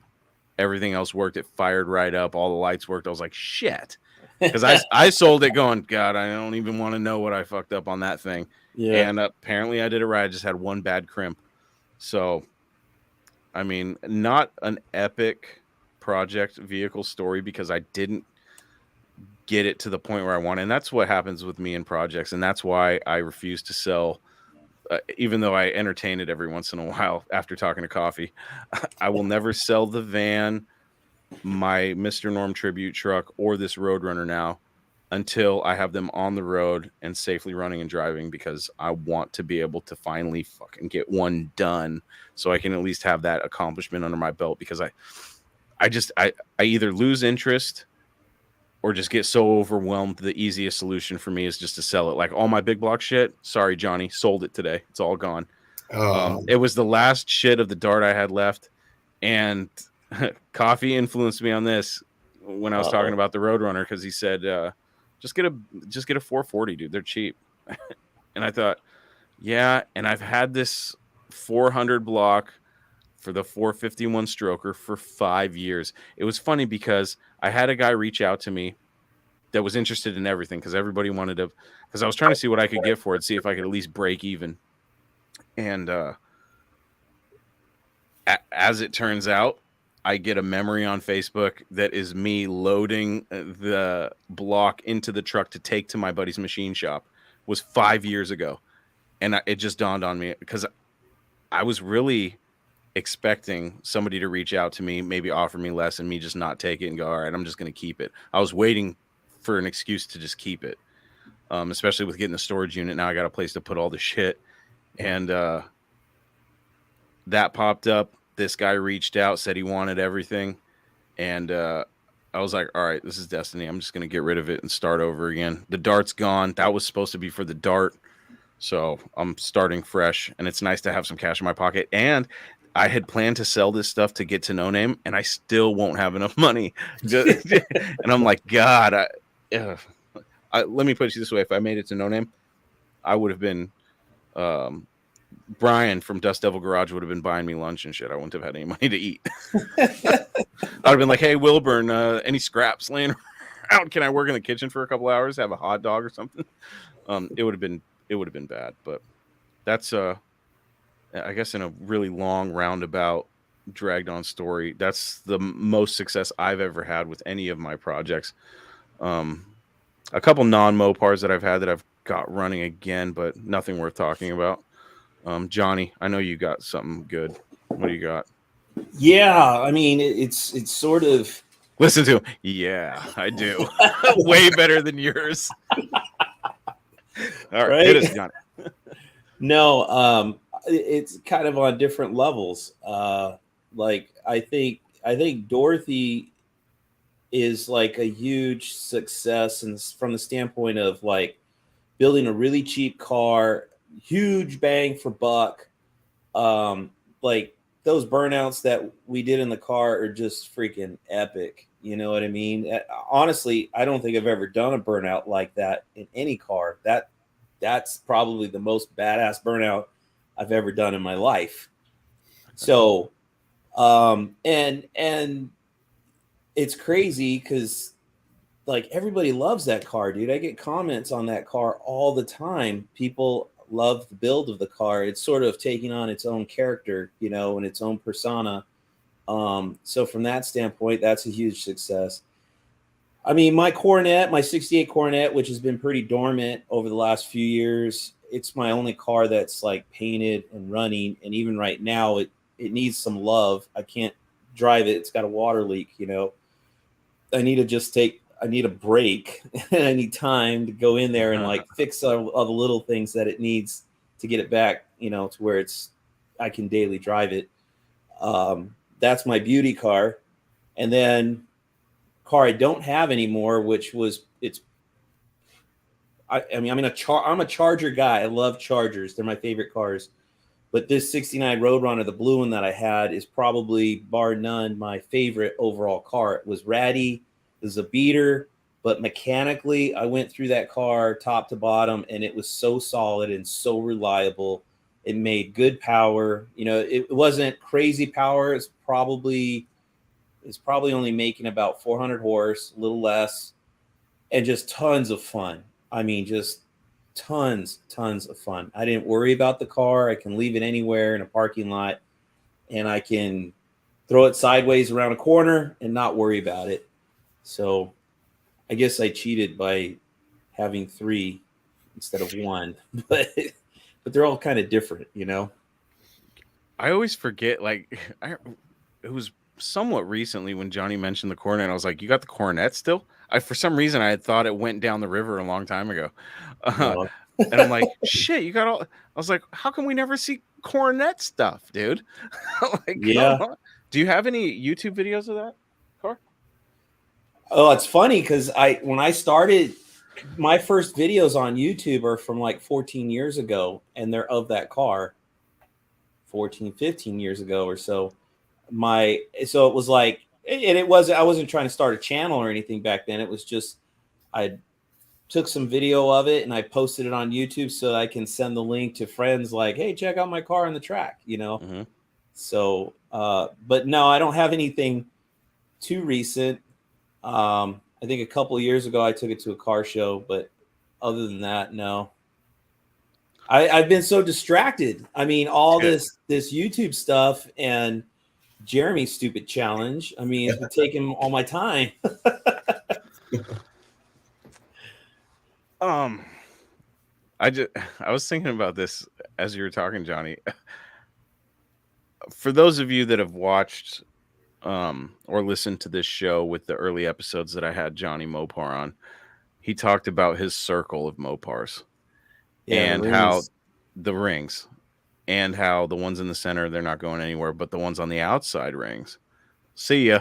No problems, no regrets getting rid of them. How many do you have on the outer ring where if you had to sell something or some things this week, how many do you got out there?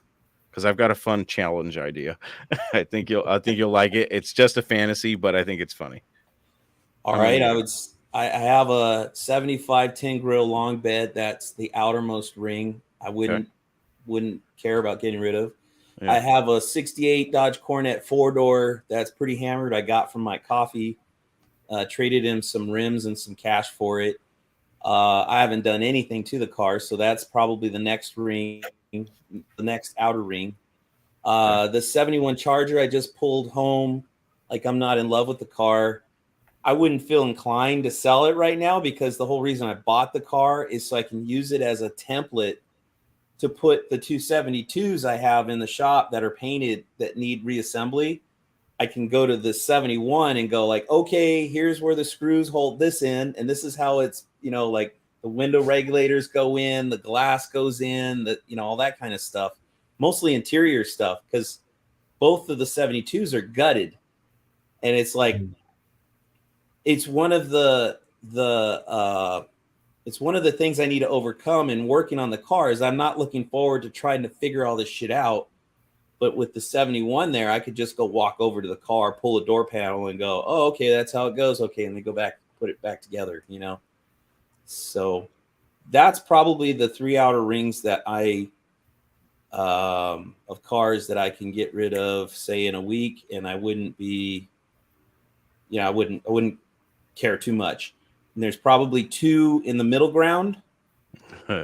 One is the 69 Charger, which I just haven't done anything to it, so I'm not vested in it really. Whoa. Okay. Yeah, but I'm not saying I'm selling it. Calm down, Mike. But you're not saying you're not selling. Or you're saying you're not.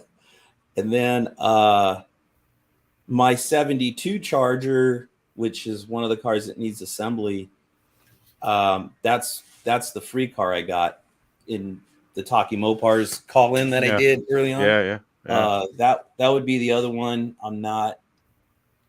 That would probably be a middle ground car. I think everything inside of that, it's probably wouldn't get rid of. All right. Here's the idea for the challenge. I've been so intrigued with Chris Thompson and Mike Coffey and how competitive they are. I want them to each pick one of your cars on the outer ring or outer rings and have a challenge, much like the one you guys had. I want to see what those 2 maniacs could come up with. I think that would be hilarious. One's got to take the 4-door, and then the other's got to take that hammer Charger you just got. Yeah. See what they could do. I think that would be funny. Guys that are super competitive like that and shit talk each other, it cracks me up. I think the dynamic between those 2 in a competition setting would be hilarious.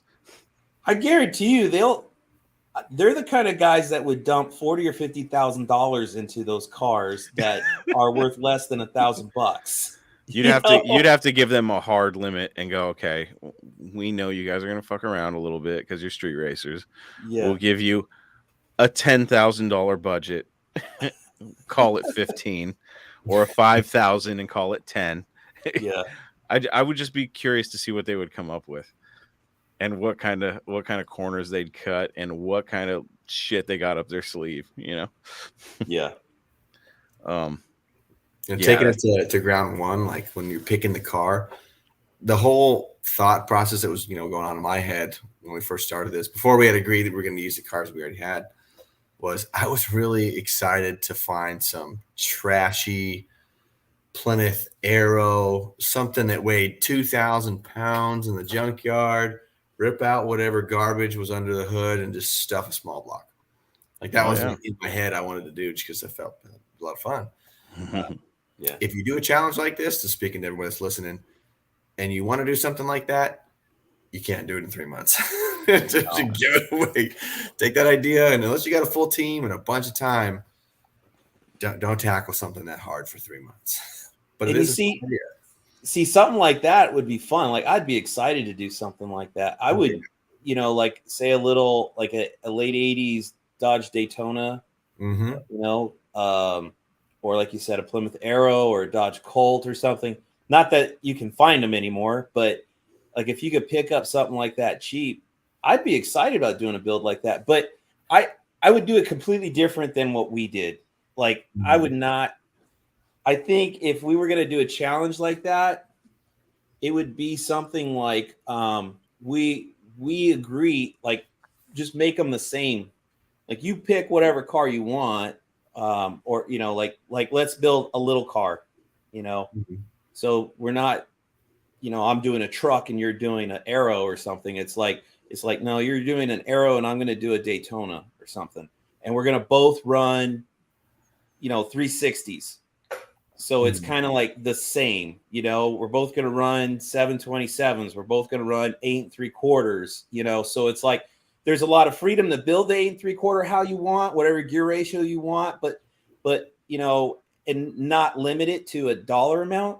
But by limiting it to an 8 3/4, it kind of stops us from going, like, oh, okay, well, I'm going to go throw a Dana in this thing, or if you get crazy with the motor, like, oh, well, I'm going to build a stroker. Like, no, we're going to build, stock stroke 360s, like that kind of thing. Like, put some limitations on it, but have a lot of lateral movement and creativity of however you want to build the car. I like that idea. I like the idea of a challenge of long bed tin grills, small block powered. Yeah. You pick whatever tin grill you want, but it's got to be a long bed. It's got to have 318. Yeah. Something like that, I think, because that, when you start, like when we started screwing with the expense, number one, the budget was freaking tight. It was super tight. But then,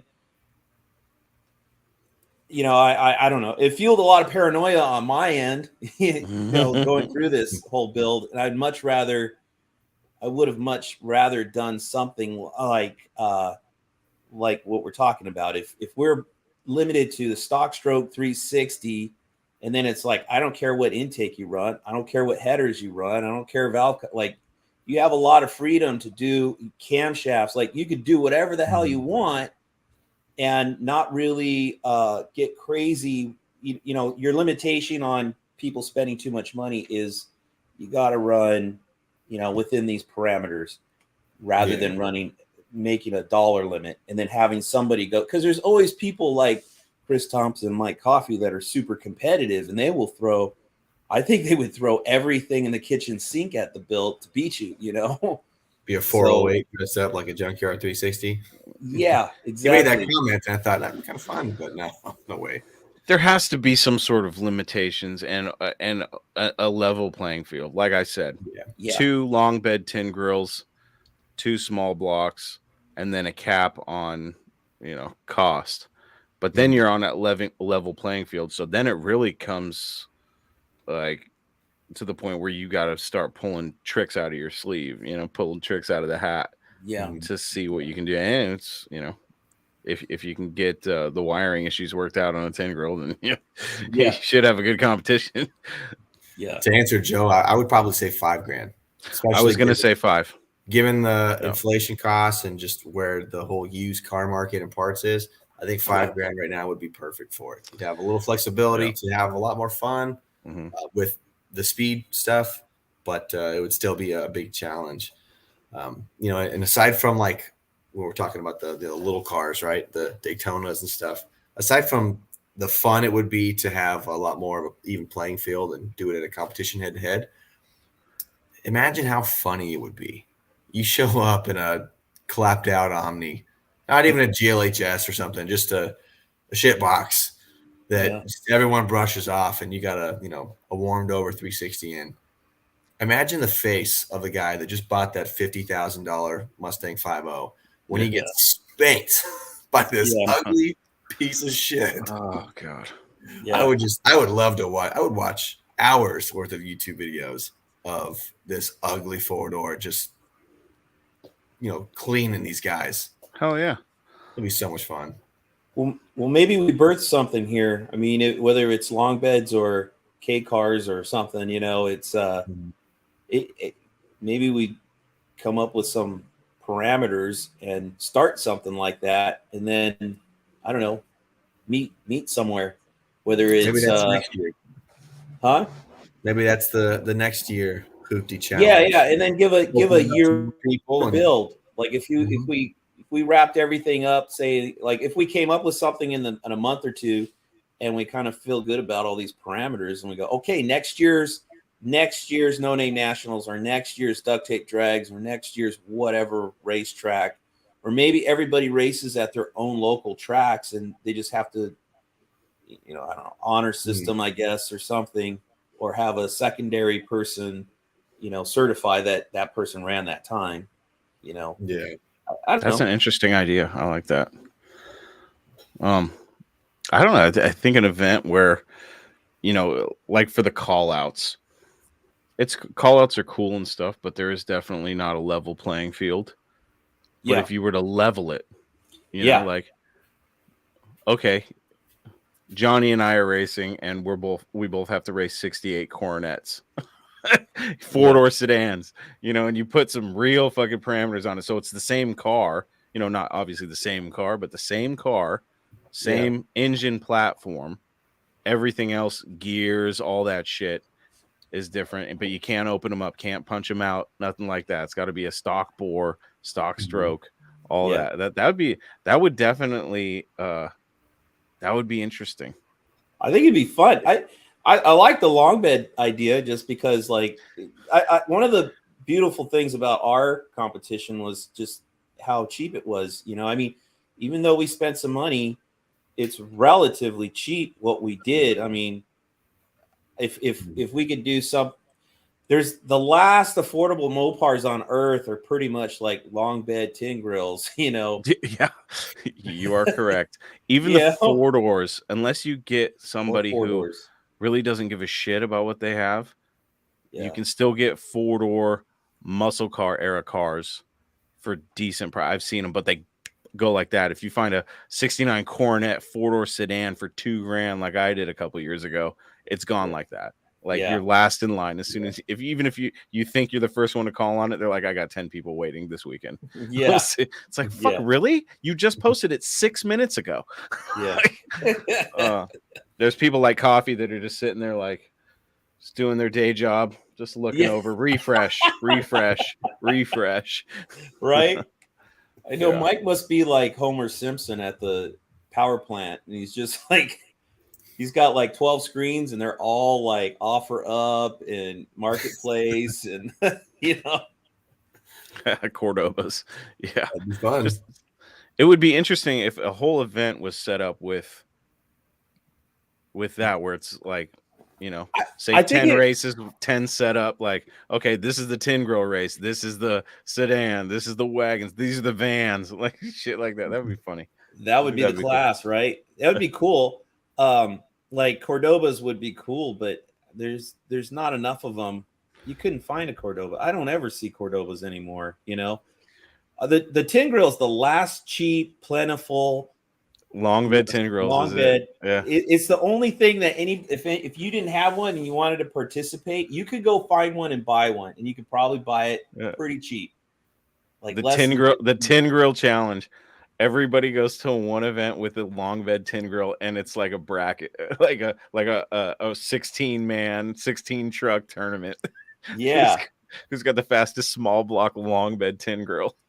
We're talking about tin grills, but like it's actually a fresh wound for me. I just sold mine in November, and I regretted it like 2 weeks after I let it go. Ugh, And even now, I'm like, yeah, I should have kept that. I sold it too cheap. But they are a lot of fun, and like you said, they're all over the place. And while everything's going up in price right now, you still see them for, especially in California. If you get a smog yard one, 76 to 80, they're pretty cheap. Yeah. you Nobody can wants still them find here. them up here. Yeah. You can still find them. Mm-hmm. Oh man, where are we at? 2 hours, guys. Is there any last parting thoughts about this challenge and what's coming up? No. Well, other than we're gonna meet at Duct Tape. Honestly, dude, like I'm going to race Jeremy, but I'm going there just to race at Duct Tape and have a good time Yeah. and have no pressure. Mm-hmm. We're gonna get our car on the street and get exhaust on it so we could shake it down and drive it. Drive it locally just to make sure everything's worked out of the car. and then dial it in. I want to get it back to Verona soon and actually run it, and then see if we could have beat Jeremy, like actually have a time slip. And I didn't even get our time slip because we were being towed. We went right by the little shack where they hand out the slips. So. Man. But Jeremy posted one, so I was able to see our time slip on that, which was abysmal. It was like, I don't know, 20 minutes or I don't remember. But yeah, yeah, I'm in the same boat. Like, I'm excited to go to duct tape. I'm excited to see the whole thing. I've never been to either duct tape or zip tie drag. it's a blast. So, like, I'm excited to do that. I am excited to run it again. But I'm really excited too to get that eBay turbo on there and just listen to that bad boy howl. Yeah. So I'm looking forward to it. But yeah, as far as the stress level, like, it's just chill. I'm having a good time. Yeah. I'm looking forward to that eBay turbo too, because it's so entertaining every time I see somebody do an eBay turbo build. The numbers they get out of those things, I'm just like, wow. Mm-hmm. I want to know how long they last, though. I know it's not long, but it's long enough to have fun. Long enough, A couple things I plan to do for the channel in stock configuration. Once I get all the little things worked out, I am going to take it to a local speed shop here, and they have a dynamometer. So I'm going to sit there and throw it on the dyno and see what it runs. And I plan to kind of throw like an open forum to like all my subscribers, like whoever can guess the horsepower and torque the closest in a stock NA, not stock, but NA, we get like a $50 gift card to Summit Racing, and plan to do that before the turbo and after the turbo. Just to have fun with it, see what people can think. Yeah. Of. So I think that'd be sweet. Mm-hmm. Hell yeah, guys. I think we're on to something with this tin grill challenge. I'm not participating in any fucking challenges anytime soon. Let me just say that. You started it. I know. As soon as this guy steps in, though, nope, I want no part of it. Hey, maybe we make it for vans and tin grills. Just over 5,000 pounds. Good luck finding cheap vans. Fuck. Yeah. I'm so glad I had a buddy that had a van that I could buy for cheap. Yeah, now I can't even. I can't sell the van because for one, I know I'm never going to find one that cheap again.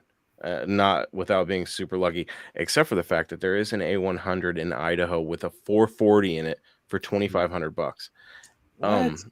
Yeah, it is a shit box, but it's $2,500. It's got a 440 in it. I mean, I did sell some big block parts, but I can't take on another project right now. As tempting as that would be. It's rotting at the seam between the roof and the fucking body, so it's rough, dude. I like this statement right here. What the heck is a tin grill? And then I have a 75 W100. Like, that is a tin grill. So for those of you that don't know what a tin grill is, it's a 1972 to 1980 Dodge truck or Fargo. And if you have a trail duster, that would count too, which is a Plymouth or a Ram Charger. Mm-hmm. 72 to 80 are the years. Nope, I'm not accepting anything. Yeah. All right, guys, I think it's time to shut it down. Let's start with Jonny Mopar. Jonny, where can everybody find your content? YouTube is the best place. Jonny Mopar, as Jonny Mopar. I still got my Chris Albrecht shirt from the Mats. Hell and yes. I'm also on Instagram as Jonny Mopar, no space between it. And Jeremy. So YouTube as well. That's where like all my serious big content goes. I do have a Facebook page as well as a TikTok, and I do a lot of the fun little stuff on TikTok. But YouTube's kind of the central hub. So that's where everybody Mopars makes those nickels and dimes on YouTube. Okay. Hell yeah.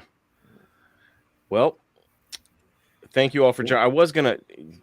Guys, I've been up for a long time now. I need to get some sleep, and 2 podcasts back to back. I'm burnt.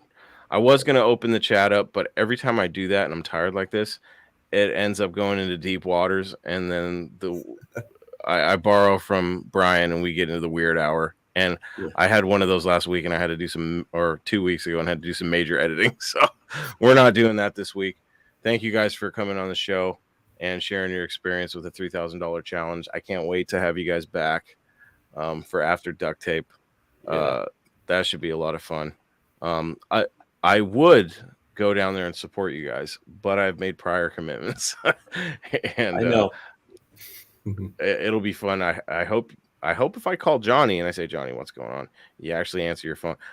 When we called you on the live, I was like, something's not right about this, because I feel like if Jonny was in a good mood, he'd be like, what's up, man?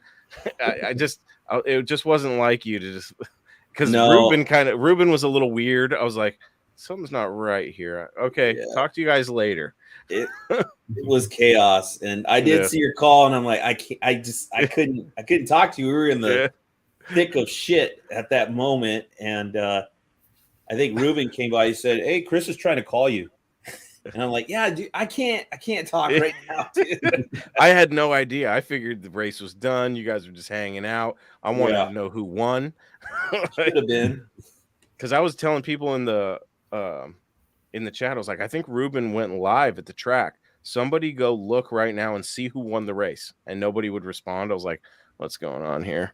So that's when I was like, I'm going to call him live on the show. And nobody's answering. And then Ruben answered, and he was a little bit weird. I was like, huh. I was like, that seemed a little awkward. It's like, yeah. Anyways, we won't go down that road. Thank you all for watching. Remember, no Mopar left behind. My name is Chris Albrecht, and this was Talking Mopars Live. We'll see you guys on the next.